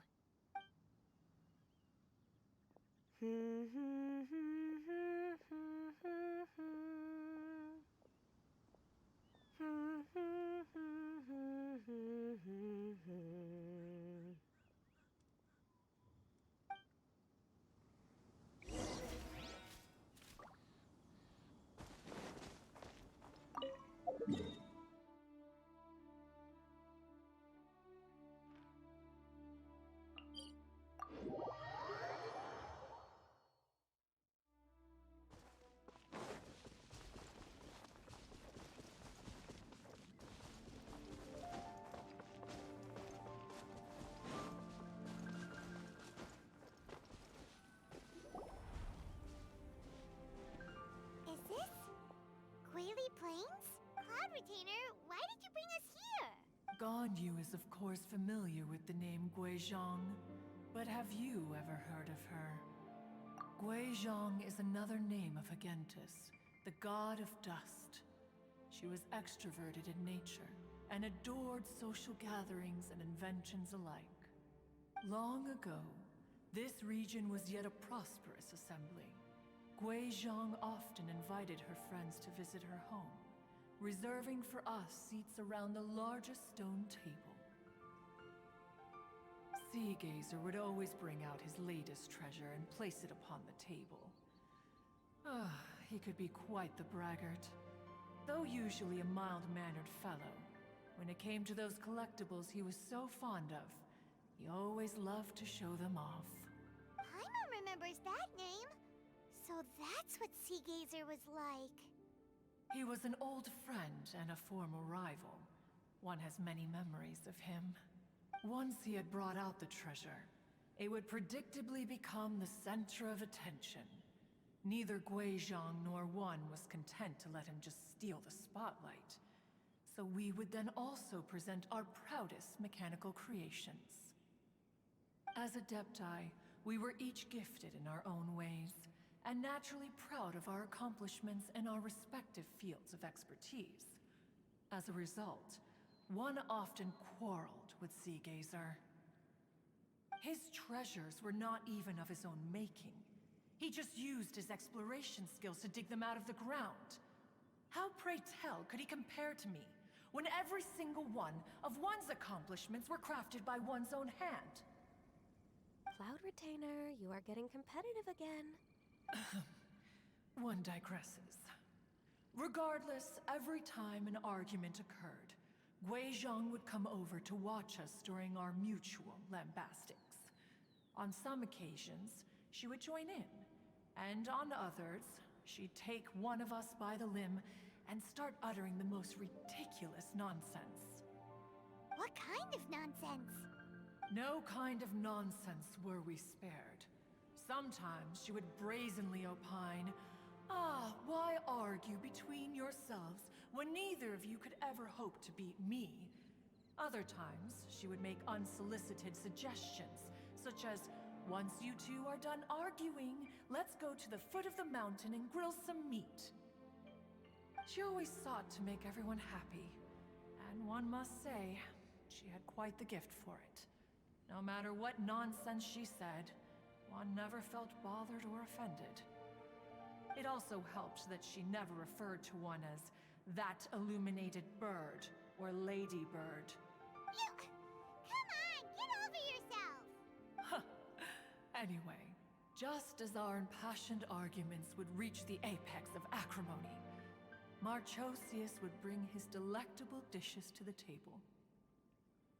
Who would dare snub the stove god and his wondrous creations? At the sight of him, we would all immediately drop the argument and prepare the table for a night of feasting and drinking. Back then, one was always bothered by how the cups Rex Lapis brought were always too square for one's taste. Can you see yourselves ever enjoying a drink from a square cup? Then you are most tolerant, but that is its own virtue.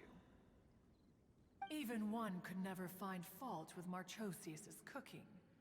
As we ate, Guizhong would continue to find topics for conversation, filling the table with humor and laughter. Each of those old fossils had their character flaws and points of obstinacy. So why was it that whenever we dined together, we always had a marvelous time? We would drink together from a spot high in the mountains, until the moon set and the sun rose, and only then would the banquet finally come to an end. Streetwood Rambler would often remain to admire the flowers with Guizhong before returning to her own abode. The glaze lilies were far more abundant back then. Entire fields of them would appear to the eye as a veritable sea of flowers. Streetward Rambler? That would be Ping. You probably know her as Madam Ping. Oh, okay. Wait, this is a lovely story and everything, but didn't we come here to find that Adeptus from Mr. Dvorak's story? Or are you saying that it was Guizhong? Didn't she, Alas, long has one avoided this place for precisely that reason. The sights here are a reminder of a time long gone, and evoke much sorrow. One should have guessed that you would disrupt one's poignant moment of mourning with your incessant questioning. No matter, one will share the whole story with you now. In times gone by, one quarreled oft with Guizhong concerning mechanical principles. We each had our ideals, and neither would yield. Under the pretext of a social gathering, one invited the impartial Rex Lapis to judge the quality of our creations. But Rex Lapis declared that Guizhong's Obscuro Vulpus mechanism was superior. Though one was too proud to acknowledge it, in one's heart, one knew that Guizhong was indeed the superior talent in the mechanical arts. As for the story between Guizhong and Streetward Rambler, that begins with a certain bell. In Guizhong's opinion, while mechanisms were no substitute for human composers, they were yet capable of producing simple but fine melodies. But Streetward Rambler believed music to be an expression of the soul, an emotional enterprise that could never hope to be replicated by machinery. They argued endlessly, until one asked Rex Lapis to intercede.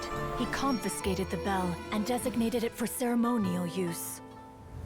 Thereafter, one would often find them convening in the mountains, discussing music, mechanics, and all the affairs of the mortal world. But these good times were not to last. War broke out between the gods, and soon engulfed the Guili Plains. Guizhong was overpowered by the enemy, and fell in battle. When Streetward Rambler and I arrived at the scene at long last, all that remained among the ruins was her lifeless body. After this, at Streetward Rambler's request, Rex Lapis granted her the cleansing bell for safekeeping. To honor our friend's memory, one made a few finishing touches to her ballistic device. Many lantern rites have passed since then. Many greetings and goodbyes. Upon what do you gaze? The Guili Plains? No. It's everything.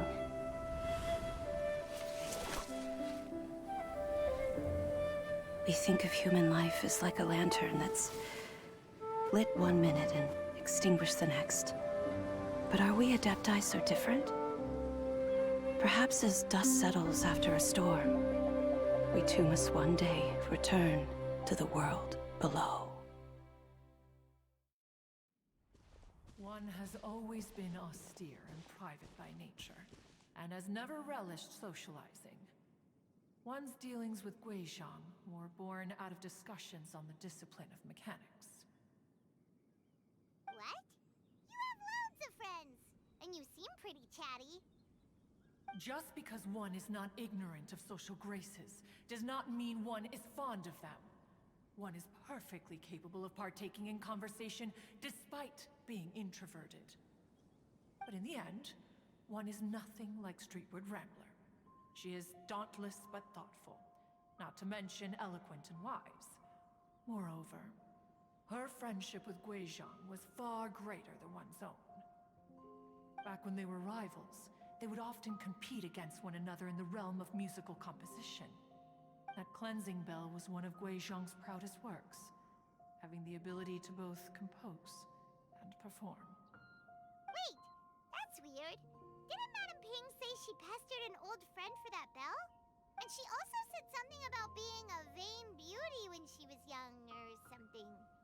Streetward Rambler, a vain beauty. My foot. That bell has a sad history. Clearly, she refrained from sharing with you the truth of its origins, since the right time had not yet come. As for her old friend, who else could it be? As soon as Streetward Rambler heard that a certain Zhang Li wished to borrow the bell, she realized that the man was none other than Rex Lapis, and that he had made an enormous decision. After all, we all have known each other for several millennia. Some things between us are implicitly understood. Whoa! So they were talking in secret code? Oh, Paimon did not see that one coming. Enough of your intrusions. Where was one up to? The cleansing bell is powered by a mechanical art, and can be used to great effect as an accompanying instrument. After the passing of its creator, it was used on numerous occasions during rites of parting. But Streetward Rambler did not acquire it from Rex Lapis for the purpose of producing further funerary tunes. No. Each time she rang it, it was to play the tune that Guizhong composed on it. The two once clashed over their beliefs about the meaning of music. Who would have thought that with Gui Zhang's passing and Streetward Rambler's mourning, two tunes composed in discord would eventually become one harmonious composition? Once upon a time, Streetwood Rambler also loved gatherings, liquor, and music. But after Gui Zhang passed, she preferred her own company. She could often be found sitting alone at a mountain summit, contemplating and reminiscing with her zither. The music would go from mournful to soothing to impassioned. Many years passed before she finally composed a melody to her satisfaction. In celebration, she played the tune to the clouds. Regrettably, one has only ever heard her play that tune once. Which brings one back to the matter you've been investigating. Perhaps it was during that performance that the ancestor of your Fontaine friend fell into the water and was saved by Streetwood Rambler. But if she was so happy with the melody, why would she only play it once? One was also greatly perplexed by this.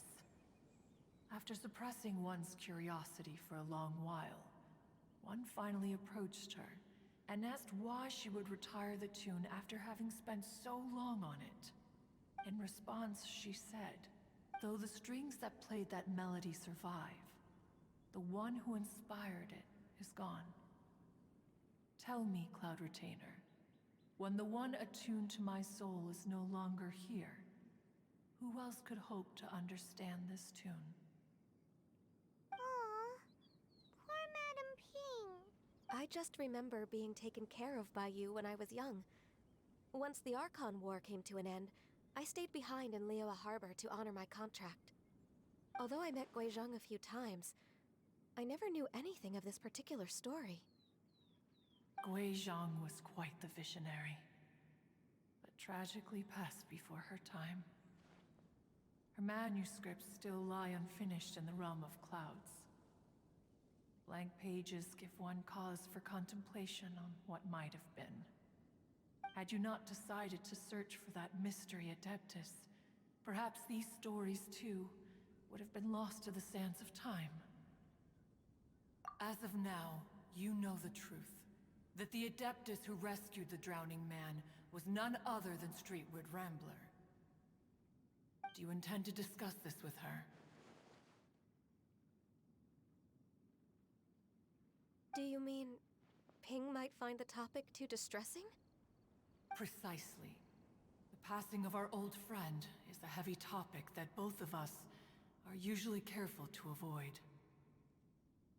If I may be so bold, Cloud Retainer, could it be that this is just your own personal opinion? Oh? How so? I've been in Liyue Harbor for quite a long time now, and I've witnessed many farewells along the way. So I, too, am well acquainted with the pain of the passing of a loved one. But this doesn't bring the city or its people to a standstill. They have to keep moving forward. Someone as perceptive and wise as Ping will surely have come to understand and embrace this. Though these immortal mountains have lost an Adeptus, the harbor of mortals has gained a wise elder. No loss can ever be undone, but there is always much that can still be gained. Ping has helped countless people, and will guide many others in the years to come. And all to whom she extends a helping hand become her friends. People she can admire flowers and discuss music with. Though it is heartbreaking to lose a kindred spirit, life goes on, because there are new friends waiting for you further down the road. We even asked Madame Ping what she thought about adding a music festival to this year's Lantern Rite. When we get back, why don't we just ask her if she'd like to perform? Maybe we can even get her up on stage. You youngsters and your imaginations. Why don't you come with us? It's been a long time since you last spoke with Ping, and Liyue Harbor is always decorated so beautifully during the festival period. Is not every Lantern Rite the same in this regard? Were there ever anything new to discuss? One in pink could mean any day of the year. I disagree. Each new day and each new year is different from those that have come before. How long will you simply let them pass you by?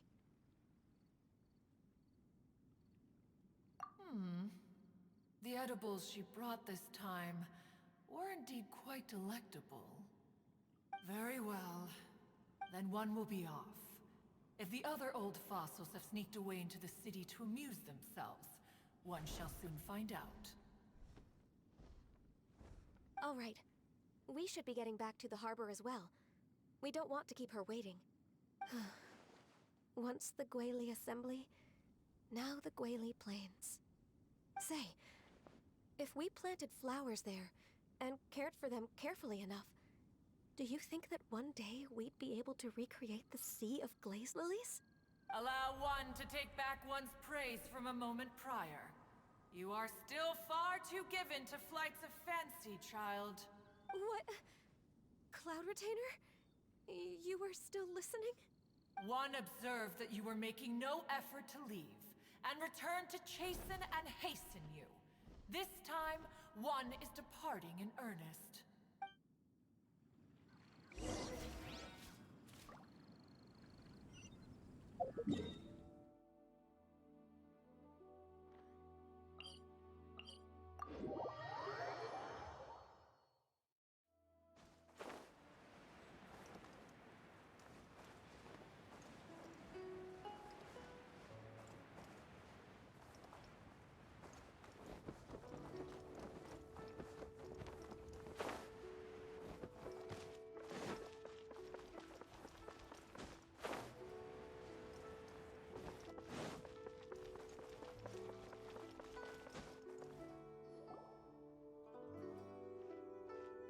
Whoa!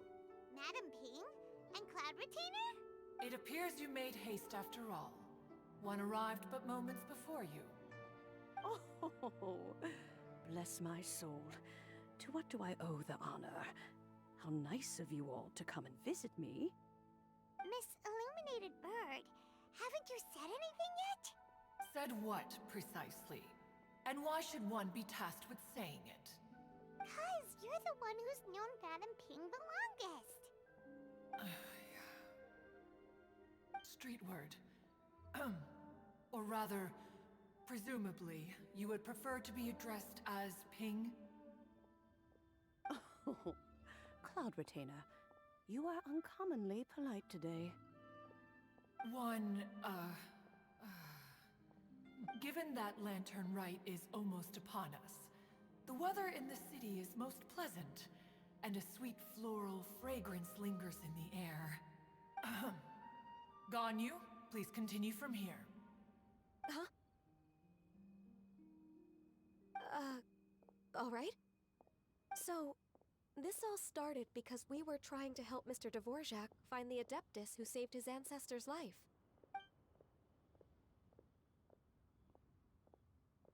Cloud Retainer informed us that the one who played that melody and rescued the drowning man was none other than yourself. Let me think. Yes, I do believe I recall that encounter. What a long time ago that was. I'm surprised that you still remember it. Even more astonishing, perhaps, is the fact that this story has survived this long at all, when mortal lives are so very brief. It appears that she has proven herself right once again. Who's she? We like to call her Guizhong. From the look in Cloud Retainer's eyes, I sense that she has already told you all about her. Albeit reluctantly, one might add. There is no harm done. After all, Lantern Rite's very purpose is to commemorate the heroes who gave their lives for Liyue. Although Guizhong did not live to see the splendid sights of today. So how has she proven herself right again exactly? Once upon a time, she said to me that humans were a weak form of life, that she wished to protect with her wisdom. But as she interacted more and more with them, her opinions on them began to change. She marveled at the beautiful complexity of their spirits, the sheer splendor of all they could accomplish through their hard work and intelligence. She told us that to underestimate human potential would be to make a grave mistake. With the smallest amount of guidance, enormous power can be unleashed in them. And a human who has reached their full potential may well be her equal. Someone who could have as much to teach an adeptus as to learn from them. She always had a way with words. That her mechanical accomplishments were judged superior to one's own was, one suspects, in large part due to her sheer eloquence. Speaking of mechanics, Cloud Retainer, do you still remember that potted plant mechanism? The one that the two of you gave me as a gift? Of course. Guizhong and one both put an immense amount of effort into that gift. It would be no overstatement to call it a testament to each of our individual technical genius. As Guizhong once said, it takes every blade of grass and every flower to make a homeland. When I see the sight of Liyue Harbor before us today, I am reminded of this. Madam Ping looks very emotional right now. Of all of us, it was Guizhong who was the fondest of these grand and exciting occasions. If she were still with us, I'm quite sure she would still be trying to best Cloud Retainer's finest works at every opportunity. Liyue Harbor is always filled with the sound of music at this time of the year. If she were here, one is certain that she would seek you out to discuss and debate the virtues of various melodies. Oh, yeah! Music! We've been dying to ask. What was the melody that you played back then? Oh, also, with you being such a music expert and all, why don't you join the concert as a performer? I can make arrangements right away. Oh. As much as I don't wish to dampen your enthusiasm, it's been a long time since I played this zither. My fingers don't have the dexterity they once did. And whenever I play that tune, it always reminds me of her. I start wondering what she would think of the changes I have made to her melody. There was a period of time whenever I started strumming, it almost felt like she was back again. Sitting right there on the stone stool next to me, chatting away. Skybracer and Seagazer too, looking just like they did in the old days. No matter how much time goes by, the moment that melody starts playing, it transports me right back to that time in my memory. So the past still weighs heavily on your heart? Oh, I would be lying to myself if I claimed to have completely moved on. But that is not to say that grief doesn't get easier with time. Despite the sadness, I have found many things that bring me joy in life. It is simply the nature of the world in which we live that even if one wished to mourn for an eternity, it would be a nigh impossible feat. Just look at this potted plant. Isn't it stunning? It takes an honest and open mind to confront and conquer grief. You have indeed made progress. Be that as it may, I shall leave the Lantern Rite stage to the youth of today. Well, if you're sure. Granny! Whoa, what's everyone doing here? Did something bad happen? And now we've spooked Yanfei. No, everyone's just here to give me their regards for the holiday. Oh, Well, I'm glad. Well, in that case, happy Lantern Rite, everyone. Happy Lantern Rite. Oh, I just remembered that I have some, work to do at Yuehai Pavilion that I need to discuss with Yanfei. I haven't been able to find a chance until now. I will leave Mr. Dvorak in your capable hands. Cloud Retainer, Ping, we will be off for now. Huh? Does it have to be right now? Which case is this again? Hey, Ganyu! It seems Ganyu still has much to learn when it comes to the art of deception. What a pity. She has learned nothing of one's ability to carry a conversation. Since it's been so long, Cloud Retainer, why don't you stay? I'll make a cup of tea and we can chat a while. Gladly. This was one's intention as well. When you next see the Fontaine musician, please give him my regards. I'd like to wish him the very best with the concert. You got it, Madam Ping. Thank you all. I think you've listened to enough of my nattering for one day. As for that melody, I will play it for you all another time. Goodness knows I need to practice it first. Wow, that'd be great! We'll look forward to it. When that time comes, wherever her spirit may be among the countless grains of sand and specks of dust between the harbor and the mountains, perhaps she will look at the Liyue of today and steal a smile when she sees the prosperous land that it has become. All right, let's go tell Mr. Dvorak the news.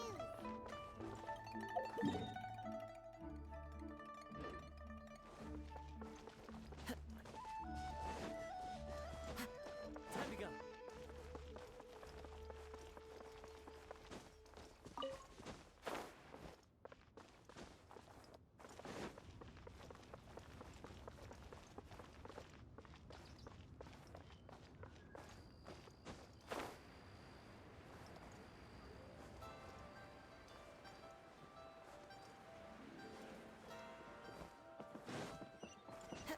Follow the wind.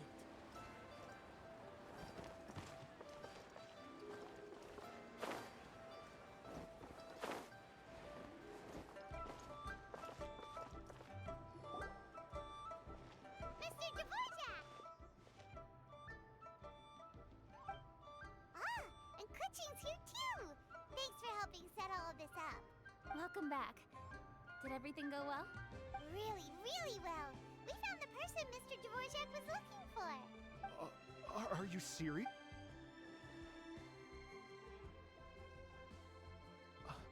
I see. So the melody my ancestor heard was an adeptus remembering her late friend? That certainly explains why it was such a powerful and poignant tune. Huh. That's a really interesting first reaction. Guess that comes with having a musical mind. I have to say, though, it's hard to believe that the fairy from the tale is now an elderly granny. Oh, Paimon knows exactly what you mean. Normally, Adepti don't age at all. But Streetward Rambler, or Madam Ping as we know her, probably only became old because it's what she wanted for herself. Madam Ping possesses vast knowledge and great wisdom. Whatever physical form she may decide to take, her mind and wits are as sharp as they come. Yep, Kuching summed it up perfectly. That's exactly what Paimon was trying to say. I think... yes. I must thank her in person. That can wait until after the concert, though. For now, I need to devote all my emotional energy to the performance. Ah, speaking of, Madam Ping wishes you all the best at the music festival. Paimon has a sneaking suspicion that she'll stay in her usual spot but listen to the performances from afar. Wait, are you serious? Oh no, now I'm starting to get nervous. Okay, alright. Nope, another rehearsal is in order. Please excuse me, everyone.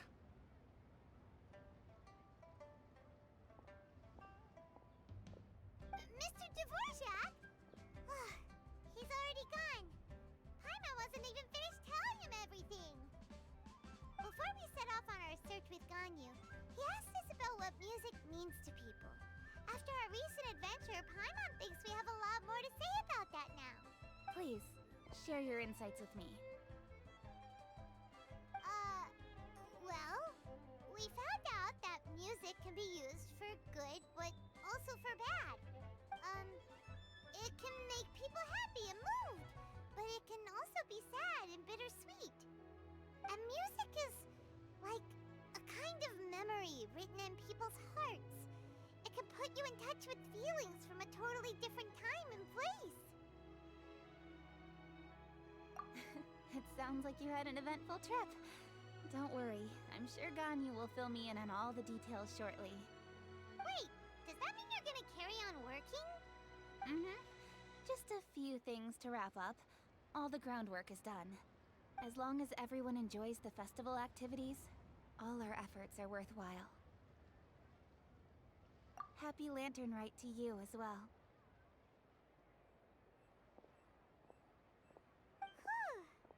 That should be everything taken care of, right? Oh, no, wait. Paimon feels like she's forgetting something. What was it? Oh, it feels like it was a while ago. Shoot! Latent... Wait, no. Anyway, fancy bamboo shoots! Zhangli said he wasn't in a hurry, so if we went now, there's probably still time, right? Anyway, even if we don't make it, it's not our fault. He could have totally picked them by himself. Ugh. Anyway, let's go check with him at Wangsheng Funeral Parlor.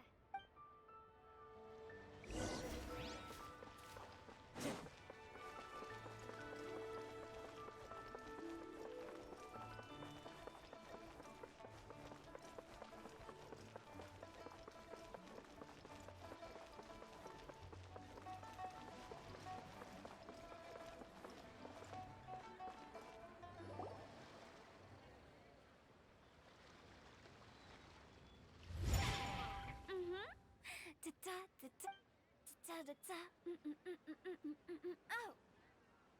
All right, let's take a break here. Oh wow, look who it is!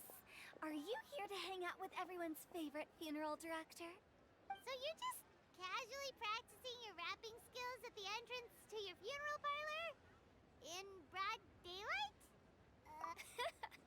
After everything we've been through, you don't see me for a hot minute, and you're back to being scared of your own shadow. We have all this open space, a clear view of the mountains behind and the sea in front. Not to mention we have several invisible audience members enthusiastically cheering us on. It's the perfect spot to rehearse. Invisible audience? Gotta say, it took me a few days to get used to Director Who's way of talking. Xinyan was pretty spooked too when she first got here. Just like when she sees a frog, but a giant frog with sharp teeth. Come on, knock it off. What's wrong? I've never seen someone look so confused before. Well, don't worry, because Director Who's here to explain it all. There once was a Fontaine musician who went around town on a mission. He came door to door for his iridescence tour, looking for acts to audition. With my words, Xinyan's chorus, and Yunjin as our mentor, we'll take the stage by storm with flames roaring and the whole audience calling for more. For sure! The whole dance floor will be yelling encore! Encore! Oh, now Paimon's rhyming along. But when you say flames roaring, are you sure this'll be safe? No, don't you worry about that.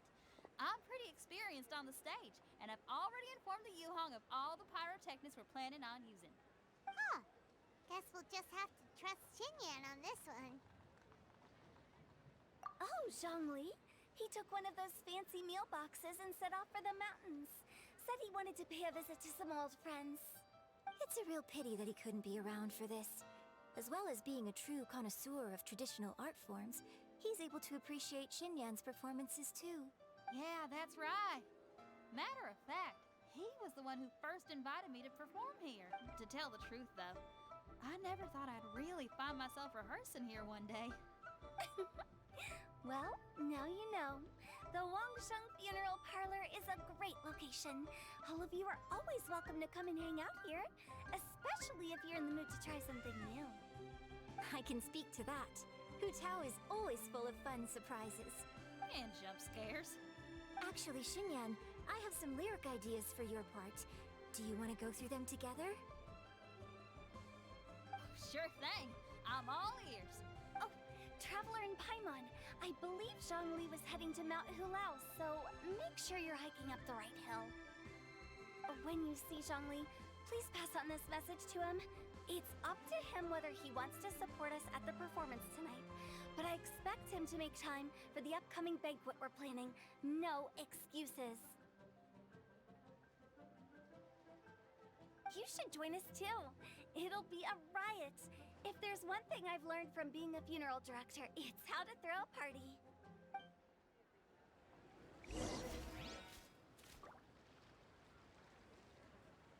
Okay, everyone. I think that's a long enough break. Let's take it from the top, shall we?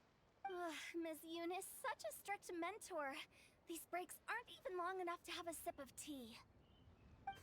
Well, you were desperate to get involved, and this is what it takes. If I gave you half the chance, you'd be sipping tea till nightfall. Hey, how about I treat us all to some late-night snacks once we're done? Hu Tao, what you craving? How about some stir-fried filet with a side of crab roe tofu? Where are we gonna find crab roe tofu so late at night? We could always just go pester masterful chef Zhongling. Now I'm hungry. All right, let's knock this out and then go grab some food.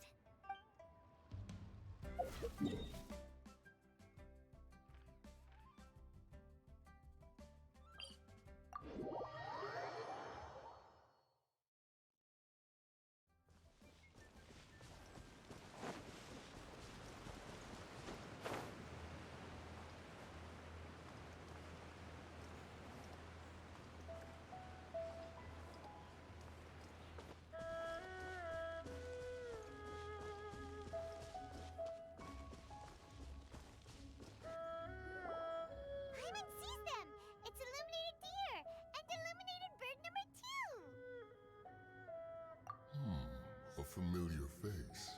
Have you come from Liyue Harbor? How is the city nowadays? Everything's great. But you know, if you're so curious, you can always go and check it out for yourself. In fact, Mooncarver has been taking many walks on Mount Tianheng in recent times. I believe the sights of the city are quite familiar to him. Zhongli, here you are. We've brought the bamboo shoots you wanted. Impeccable timing.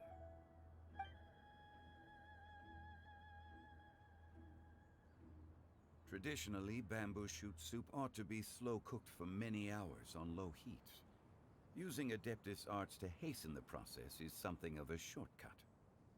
Wait, that mechanism, is that? Indeed. Cloud Retainer kindly lent me her supreme cuisine machine. Can we not just call it a cooking machine? Actually, never mind. She seems to take a lot of pride in her mechanical gizmos, so it's probably best if Paimon doesn't go changing the name willy-nilly. I trust that you found the answers you were seeking during your recent journey? Excellent. The past should be remembered, but not overly dwelt upon. Our journey should be seen as a means to take on more from the world around us. When the bamboo shoot soup is ready, I must insist that you try some for yourself. Oh, Zhongli! Hu Tao told us to tell you something. She said, it's up to him whether he wants to support us at the performance tonight, but I expect him to make time for the upcoming banquet we're planning. No excuses! When she says performance, she must mean the Lantern Rite Music Festival. As for the banquet, she didn't tell us anything more about that, but she invited us to come as well. As you can see, I have a prior engagement with 2 Adepti friends of mine tonight. Please, give Director Hu my best wishes for the performance. As for the banquet, since the Director insists, far be it from a mere consultant like myself to refuse. Absolutely. Rex Lapis, the bamboo shoot soup is ready. Thank you. I will examine it right away. The appearance is exquisite, and the aroma rich and intense. The craftsmanship of this machine is commendable indeed. Since you came all this way, you should not leave empty-handed. Please, take some soup. It tastes most exquisite while still warm.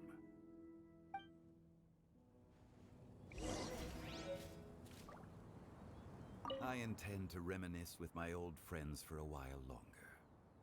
You ought to get back to Liyue Harbor. There is a performance you do not want to miss. Had one known that Cloud Retainer was in possession of such eminently useful devices, one would have sought to borrow one from her long ago. And yet, since you share my lack of enthusiasm for mechanisms and fine dining, it would have become a mere decorative ornament in your abode. Not so. Had one had such a device to make up for one's lack of culinary prowess, Shenhe would not have had to rely on flowers and herbs alone for sustenance, while under one's care. In that case, shall we rendezvous with Cloud Retainer one day soon, and request to borrow one more Supreme Cuisine machine? A fine idea. A fine idea indeed.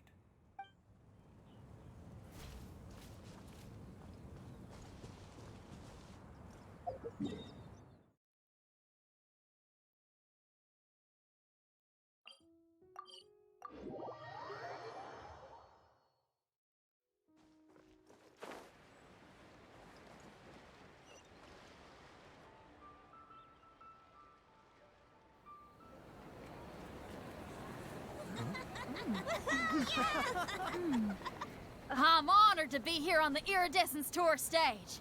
All right, without further ado, I'm Xinyan, this is Hutao, and this is a little something called...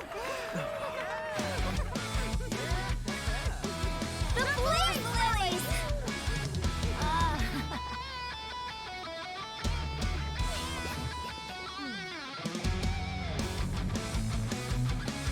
I'm up here blazing trails through the midnight sky, lighting up the world below.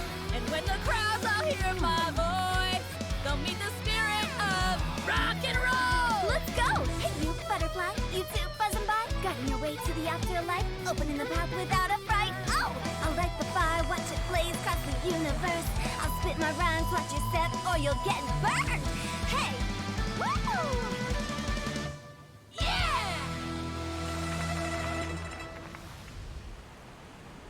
Does anyone have any plans tomorrow?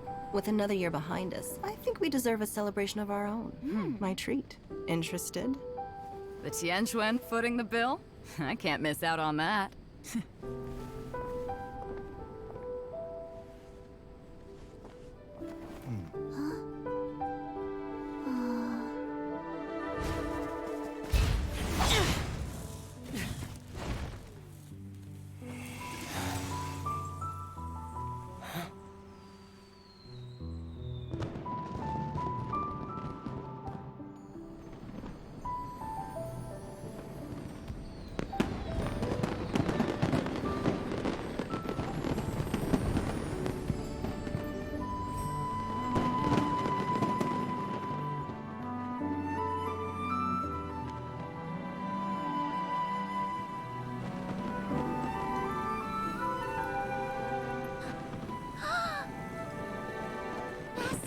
Master, listen!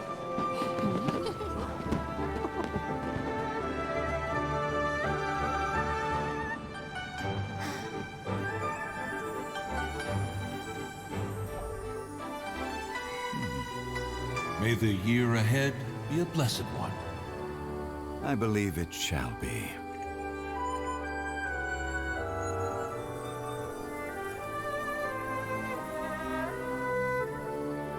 Master, the Xiao Lanterns,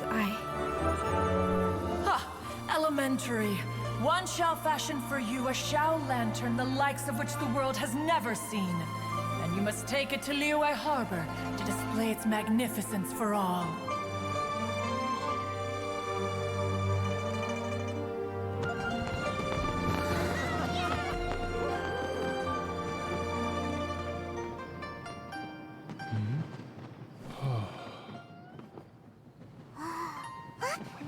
Listen! That must be Madame Ping!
Traveler, hurry! It's almost time for us to join Hotel for dinner!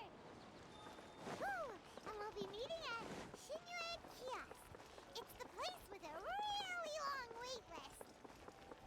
As expected of the parlor director, always so generous! Come on, let's go!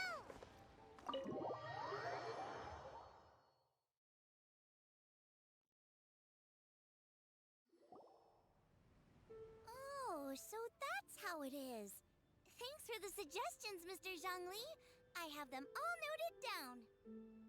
I've long heard that your knowledge encompasses all things old and new, Mr. Zhangli. But I never knew that you were well versed in the art of cooking, too. It is truly an honor to make your acquaintance. No need for formalities. I too feel humbled to be in the company of such talented young people. There are many things I could learn from you. Oh, you flatter us. If it's possible, may I trouble you to provide a few words of guidance for my practices in exorcism? Exorcism? I can't say I'm an expert in the field, but if you don't mind, we could start by discussing... Whoa, there's so many people here! All we knew was that Hotel invited Zhangli over. Paimon never thought we'd be meeting so many old friends! Happy Lantern Ride, everyone! Likewise. Please, take a seat.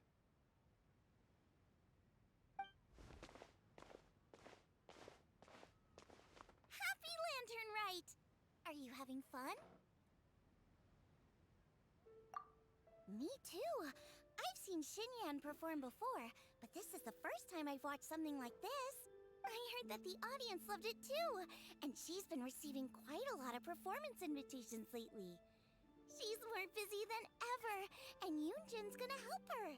Yep, and they asked us to pass on their season's greetings to everyone. They hope we'll have a wonderful gathering. The performance was spectacular indeed. However, it gave Xiangling a huge burst of inspiration, which in turn gave us a bit of a headache. Us?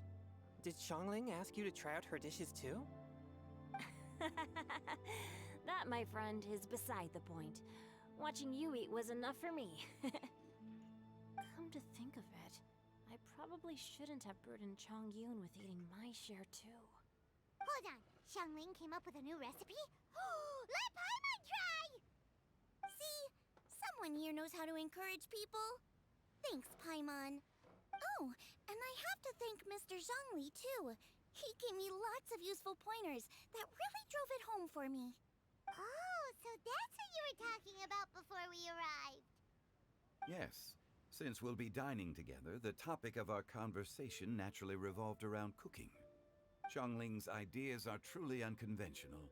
Her choices in both ingredients and spices are comparable to a melody dancing on the tongue. My suggestions were nothing more than the icing on the cake. Oh, the two of you always deliver. Now I'm getting embarrassed. Anyway, I'll get everyone to have a taste after I've adjusted the recipe based on Mr. Zhongli's advice. That sounds like it might become a little safer to eat. How about I sample the dishes next time? Speaking of eating, Paimon feels like we're missing someone. Oh, Huta was the one who invited us, but she's not here.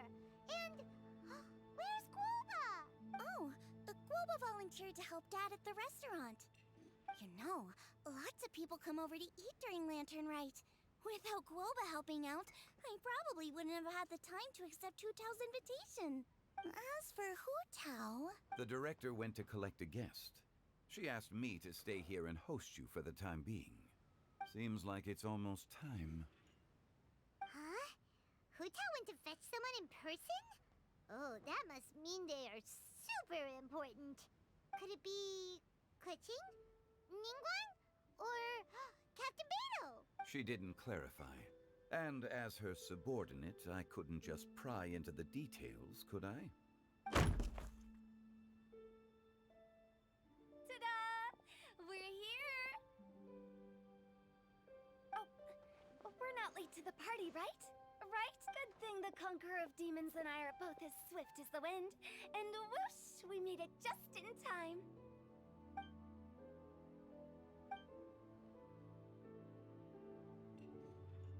Oh. I see. So the important guest is the Conqueror of Demons. I've been looking forward to meeting you. The director didn't mention anything when she invited us. What a pleasant surprise. Gathered here with us tonight are not only young and accomplished individuals, but also the protector of Liyue's peace, Adeptus Alatus. To convene here with all of you is indeed a great honor.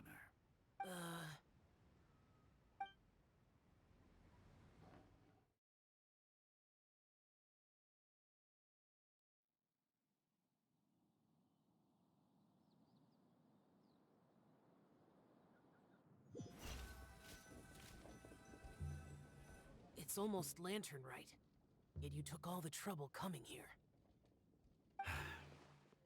The director has a way of making it difficult to decline. Rex Lapis, may I ask what troubles you? The director asked me to buy sesame oil in preparation for the celebrations. Then why would you come all the way to Wangshu Inn? I had a pleasant chat with Chef Yanxiao and received some spices from him. And, see? Here's some matsutake and a portion of ham. What about the sesame oil? It's a shame. I couldn't find the kind the director was looking for.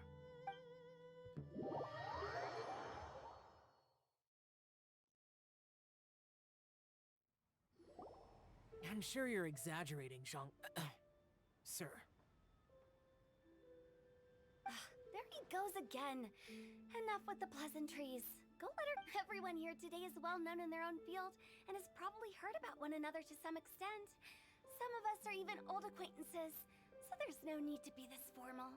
I heard that the Conqueror of Demons and the Traveler are pretty close, no? Great! You two sit together. You should take a seat too, Director. Oh? Finally remembered me? When we arrived just now, the host at Xinyue Kiosk told me our dishes are almost ready. Perfect timing. Let's not wait any longer and ask them to bring out the food.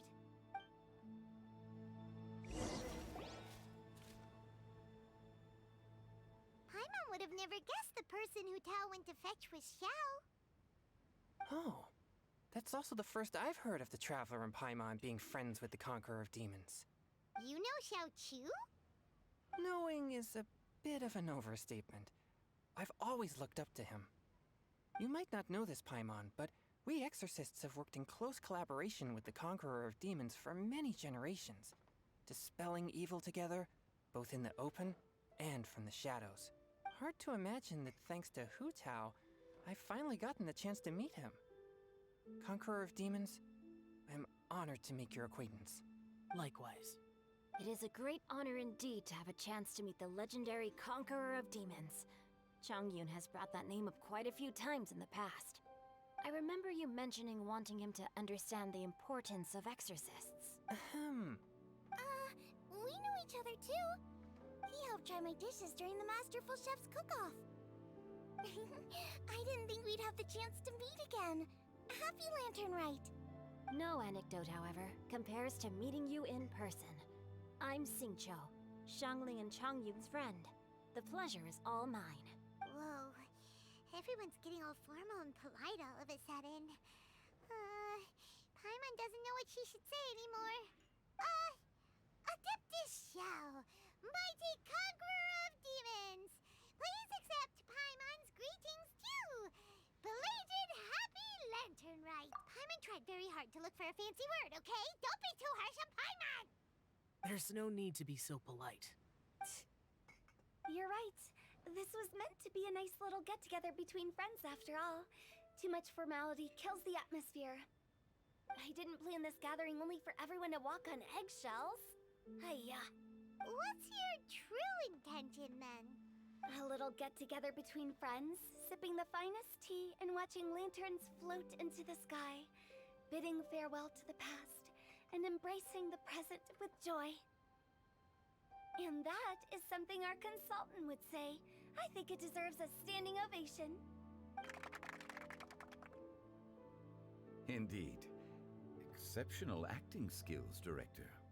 As for me, I'm just here to have fun and treat everyone to something good. We all worked really hard this year, whether traveling or guiding, cooking, helping with the family business, exorcising evil spirits, or conquering demons. And of course, our consultant, who's been helping out at the parlor every now and then. Everyone has done some pretty amazing things. As the one who brought everyone together, it goes without saying that I'm the one most deserving of praise. Huh? Sounds kinda self-important, but Paimon thinks it's pretty amazing that she managed to talk Xiao into coming. He rarely ever enters Liyue Harbor after all. It wasn't as complicated as you think.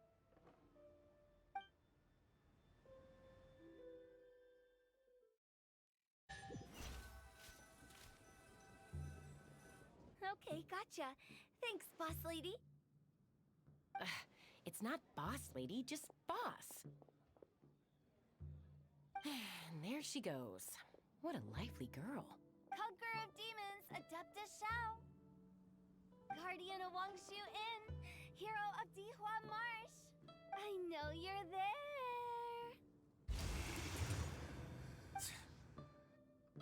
Quiet. Do not disturb the peace. Sorry, but you wouldn't show up if I didn't yell your name, would you? I know you. You're the 77th director of Wangsheng Funeral Parlor. Is there something you need?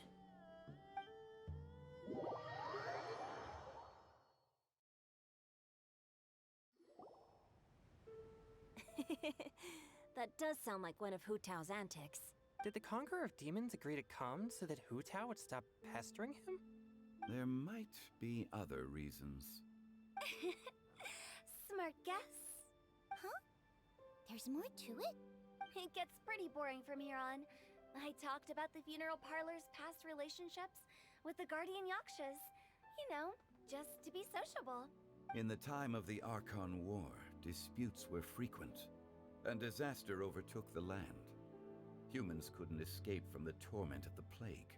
The Adepti vanquished the demons, the Millelith fought valiantly, and Wangsheng Funeral Parlor was responsible for purifying the diseased and sending off the spirits of the dead.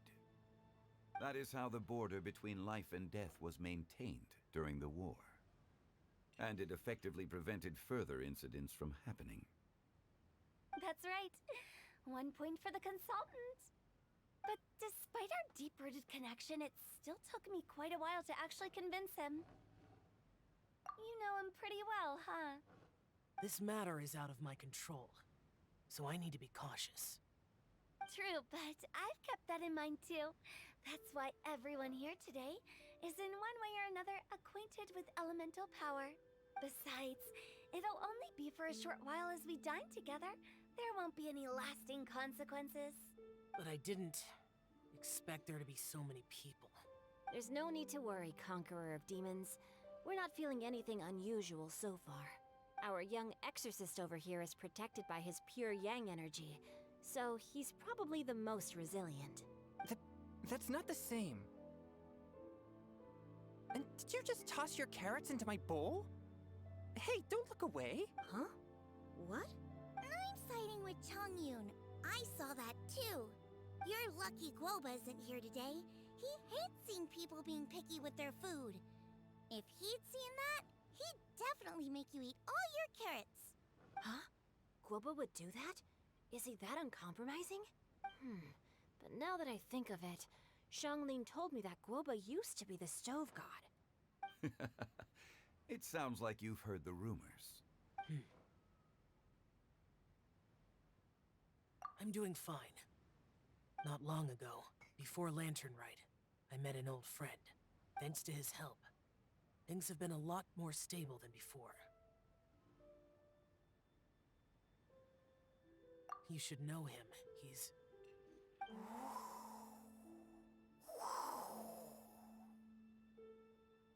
Seeds of story, brought by the wind. And cultivated by time. Did Paimon just unconsciously complete that saying? That voice. Could it be? If I'm not mistaken, there's someone knocking at the door. Don't just sit there, Zhongli. Go welcome our guest in. No such need. I'm coming in.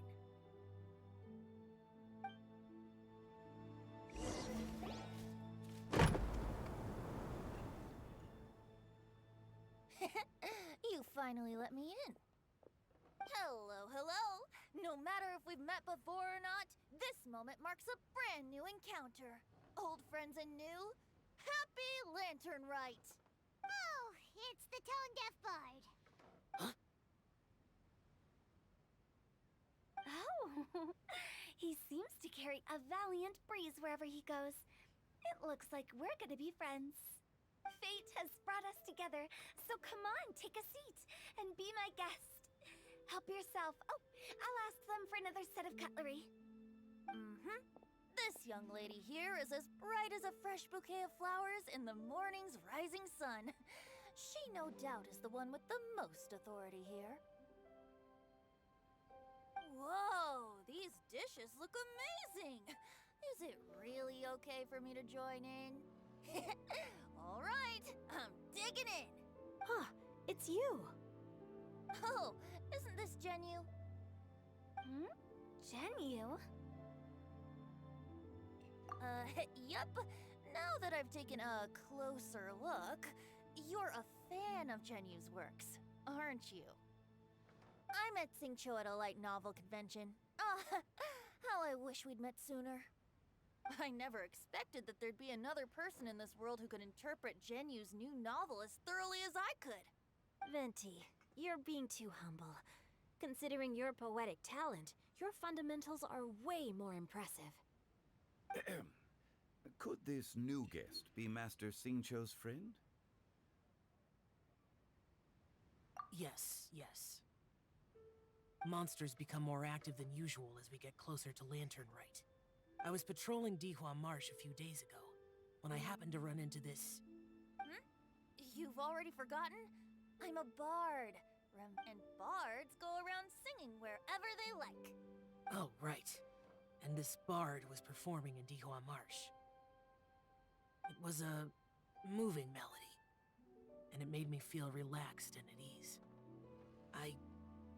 couldn't help but stay and listen. Thank you for your patronage. I understand now, too. I'm Zhongli, currently working at the Wangsheng Funeral Parlor. It's a pleasure to meet you, new friend. And I'm his boss. Oh, and if there's anything unsatisfactory, let me know anytime. That's very considerate of you. Oh? No wonder. Only a boss as savvy and reliable as you would be able to hire such an impressive consultant. Oh, you're too nice, Venti. Not to brag, but our consultant truly is impressive. His knowledge extends across the stars and the land, and there's nothing throughout history that he doesn't know. From the sophisticated way he speaks, it's hard not to suspect that he could very well be an Adeptus in disguise. Xiao, you're an Adeptus. Do you think it might be possible? Sorry. I'm only good at conquering demons. I'm afraid I don't have much knowledge in that matter. Really? But Paimon thinks you're super knowledgeable. Huh? Oh, right! Xiao's a warrior. He doesn't come to the city very often, so it's, pretty normal for him to not know anything. Really? I've actually heard a few things about Mr. Zhongli before. The guests in the tavern talked about this refined and courteous man who, instead of having wine at Mondstadt's finest tavern, ordered a cup of hot tea with the most— Now that you mention it, I seem to recall that there indeed is a musician like yourself in Mondstadt. I've heard that he's elegant and amiable, his works witty and vibrant. It's no overstatement to regard him as the best bard in Mondstadt. Now you're making me embarrassed. I would say that Mondstadt's poetry is a little run-of-the-mill sometimes. There's one I heard a while back that went, "The old house is renewed, welcoming the spring breeze, awakening old memories."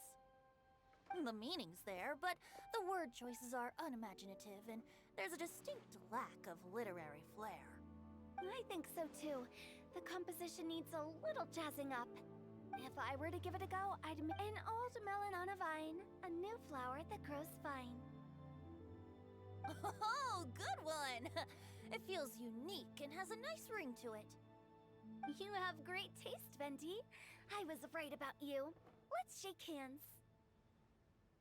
Of course, of course. Hey, Shincho. Mind lending me a few books when we get back? Pick out some well-written ones. I don't know if it's my own lack of literary knowledge, but I couldn't tell the difference between those two. I don't think it's your fault. Changyun's right. It's not our fault. Oh, you have a point. But speaking of, why is the tone-deaf bard here? I heard that Liwa will be hosting a Lantern-Rite music festival this year. As a musician myself, how could I possibly resist the temptation to come take a look? Getting to know other musical styles is essential to sparking inspiration, don't you think? As for the Fontaine friend who hosted the festival, I saw him near Stone Gate the other day. The Iridescence tour has finally been held successfully for once, so I had to congratulate him. Don't think anything of it. By the way, I was watching as you entered Shinyue Kiosk, but no one seemed to notice me. Should I say that it's because I'm an expert in hiding, or that a certain someone deliberately ignored the sound of the wind?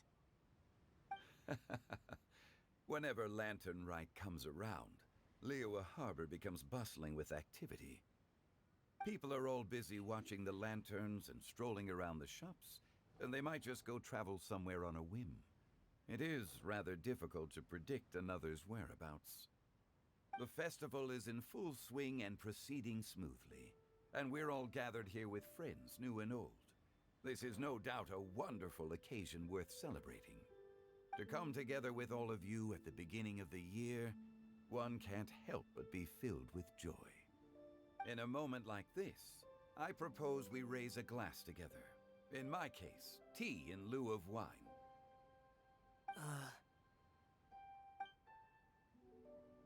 Very well said, Mr. Zhongli.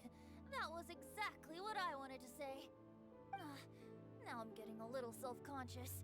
I didn't cause you too much trouble barging in like that, did I? We usually drink wine during occasions like this over in Mondstadt, but since Mr. Zhongli insists on drinking tea, I'll give a toast with tea too. You're welcome. As the host of this gathering, I hope everyone enjoys the food and drinks. May this year be better than the last. Considering that everyone may have other matters to attend to later, sticking to tea seems like a good idea. All of a sudden, they started proposing toasts. Should we? What's with the urgency?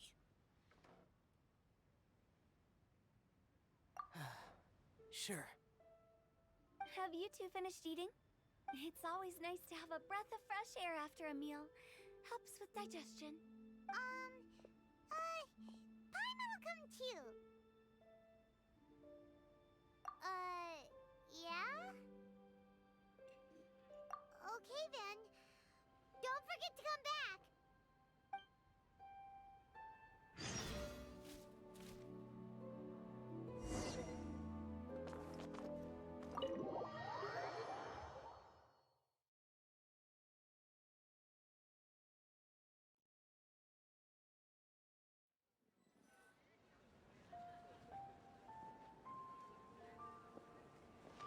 Are you all right?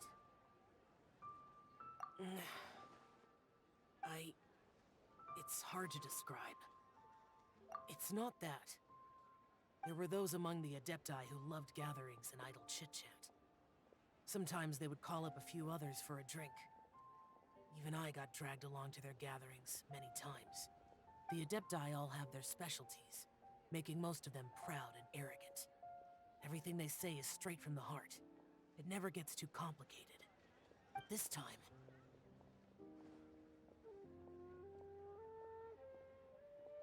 That's not what I meant. Or perhaps I should say Rex Lapis is really good at adapting to human life. You could say that he actually enjoys doing so. And that's something I might never be able to do. That does sound like something you would say. No matter. I know my circumstances. Whenever I think of the ordinary conversations I've had with you, it feels... strangely novel. Yes. The parlor director went out of her way with the invitation, so it was difficult to turn her down. I had made mental preparations before agreeing to come. She told me that all the guests today would be acquainted with elemental power, but I didn't expect the other guests to be... General Capisis always said that we should live in the present and enjoy every pleasant surprise. Perhaps that's what I should do with what I'm feeling now. But I think he meant designing clothes for those around him. Clothes were intricately designed, but inconvenient to wear. Brother Bosacius never tried to hide his distaste in front of him. Rex Lapis did like his designs and even collected quite a few. The outfit he wears now was also designed by General Capisis himself. I never saw him wear this during the war. I didn't expect him to start wearing it later. Oh, here you are. I'm not intruding, right? You're not. What is it? Hu Tao saw that everyone's done eating and asked the staff to bring out the desserts. Paimon got so anxious that you weren't back yet that she scarfed down her dessert without the usual slurping and munching.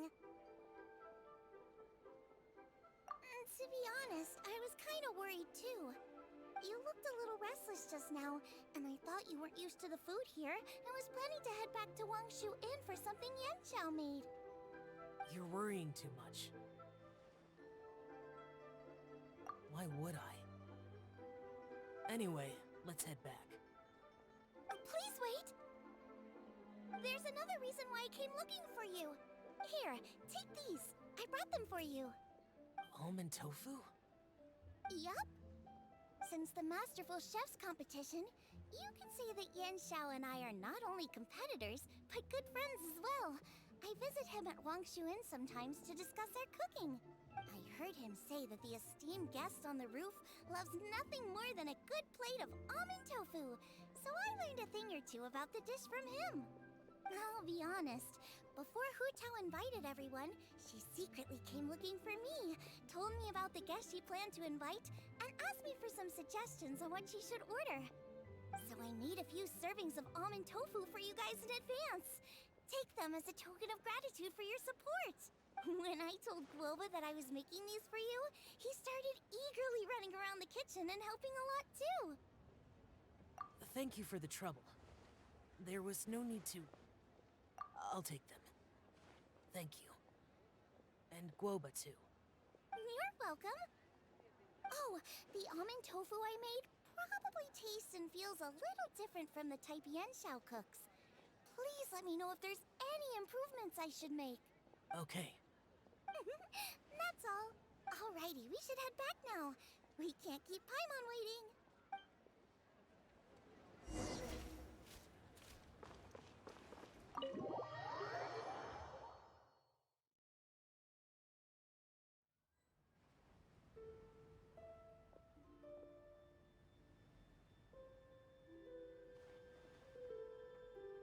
You're finally done whispering secrets to each other?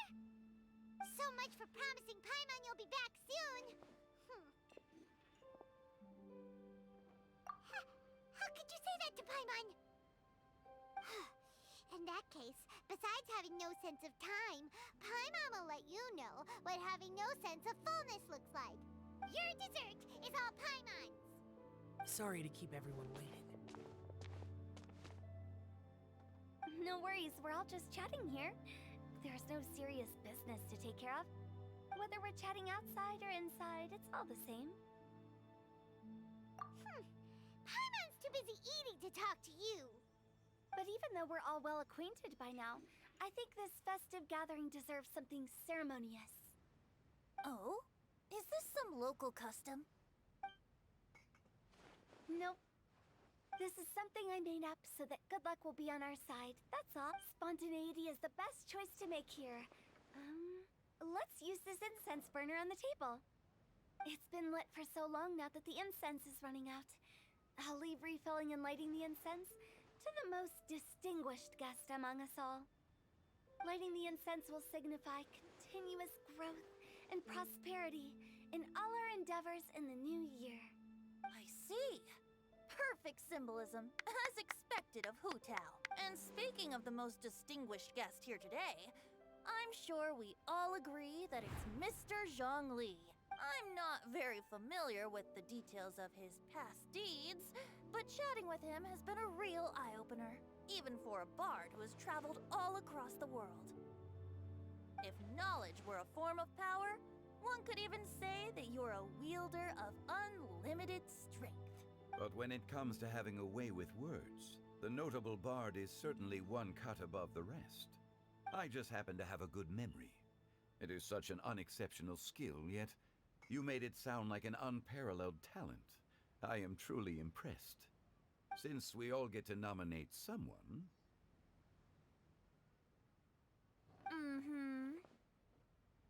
I think it's only fair that we let the parlor director light the incense. Huh? That won't do. Don't flatter me just because I'm your boss. We are looking for the most distinguished guest here. As the host, I shouldn't be involved in this discussion at all. Now that we've enjoyed this table full of delicacies, how about we let our one and only chef here do the honors? Is this really the way this works? I didn't cook any of these dishes. It's not a big deal. Just look at her.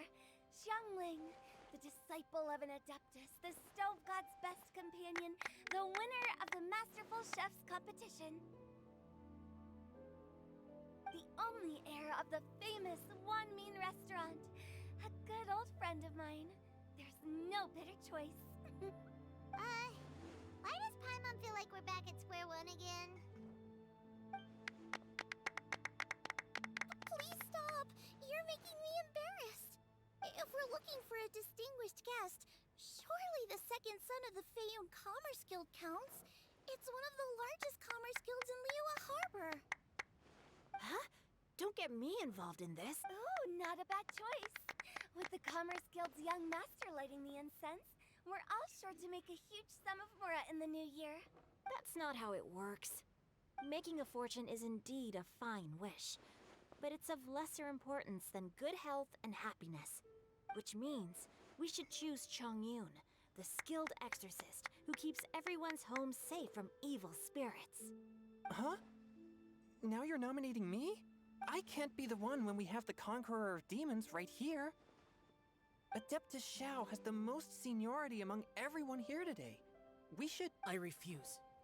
I am most certainly not the most distinguished guest here.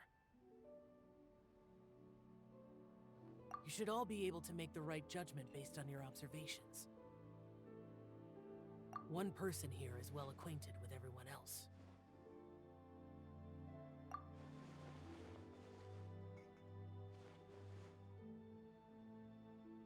Oh, that's right! Even though you're always mocking Paimon, you're still pretty popular with other people. No, wait! Paimon said she wouldn't talk to you again. Huh?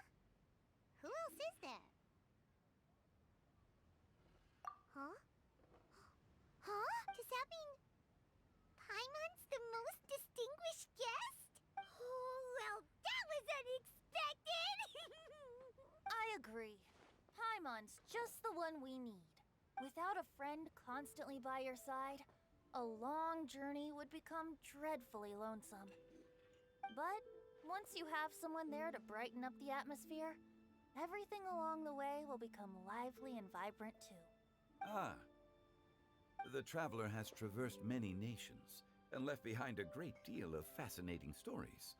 But with Paimon plays an indispensable role in making your journey a happy and smooth one. You guys, Paimon's not used to being praised like that. Those were genuine compliments, right? Thank you.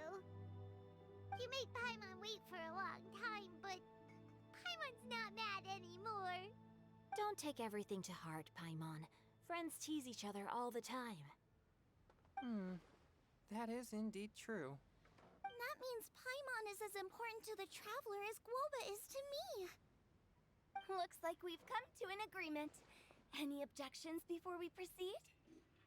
I trust the traveler's judgment. Then Paimon it is. And now, the world's most excellent traveler's greatest companion, guide, and friend, Paimon, will be refilling and lighting the incense for us. Here you go. Take the match, and don't burn yourself. But if things go really wrong, here's the 2-for-1 coupon.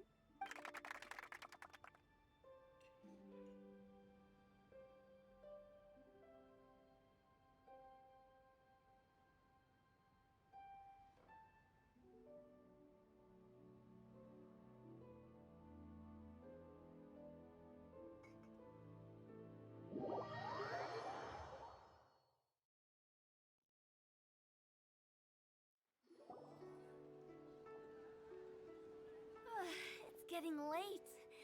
I won't take up any more of your time. You're all free to go as you please. Yep, the tea was amazing too. You don't have to go all polite on me. Just remember to come when I invite you next time. Let's see. It's dark out, so I'm going to accompany Xiangling, Xingqiu, and Chongyun back home. As for the rest of the guests, I'll leave them to our consultant. No need. I'm headed towards the harbor to meet a friend on the ship. There's no need to trouble one such as Mr. Zhongli. I think you know the place I'm talking about. Come meet me anytime. It was great getting to know you all. Let's meet again when the spring breeze begins to blow. Bye! Oh, we should write poetry together sometime. We'll catch you all later then.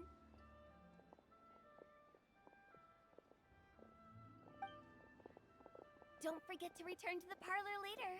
There's something I need you to do. Understood. See you later. Well then. Rex Lapis. Just Zhongli will do.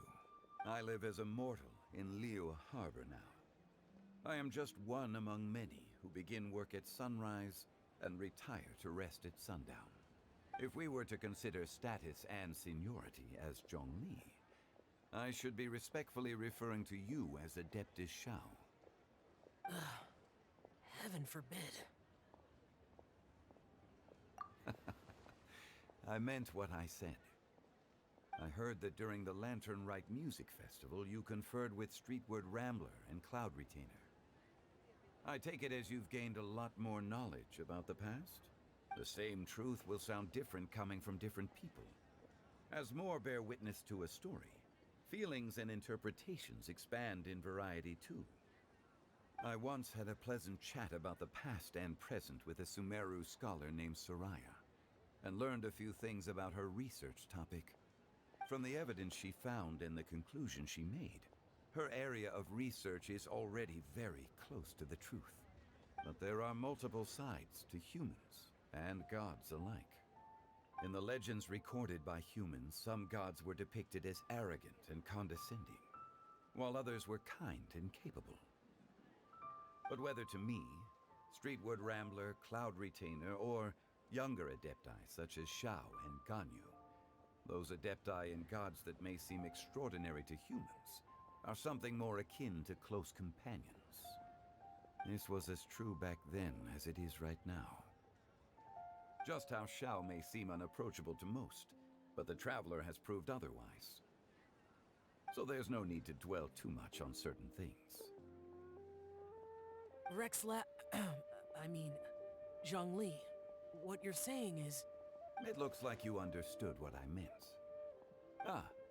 The director asked me to accompany you on your return, but I don't think you'll need my protection.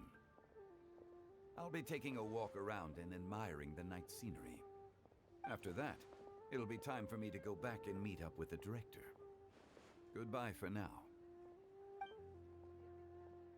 Bye, Zhongli. Everyone's gone now. Paimon always feels a little empty inside when a lively celebration ends. But at least you always stay by Paimon's side. No. Paimon got it mixed up. Paimon, the best and most distinguished travel guide, will always stay by your side, Traveler. Good that you're aware of that. Shao, is there anything else you want to do? We could take you on a tour of Liyue Harbor. No need. I've stayed here for much longer than I had expected. The city lights are a fine sight, but it's time for me to leave. The events of today occurred so abruptly. I appreciate your kindness. Okay. I'll see you next time then.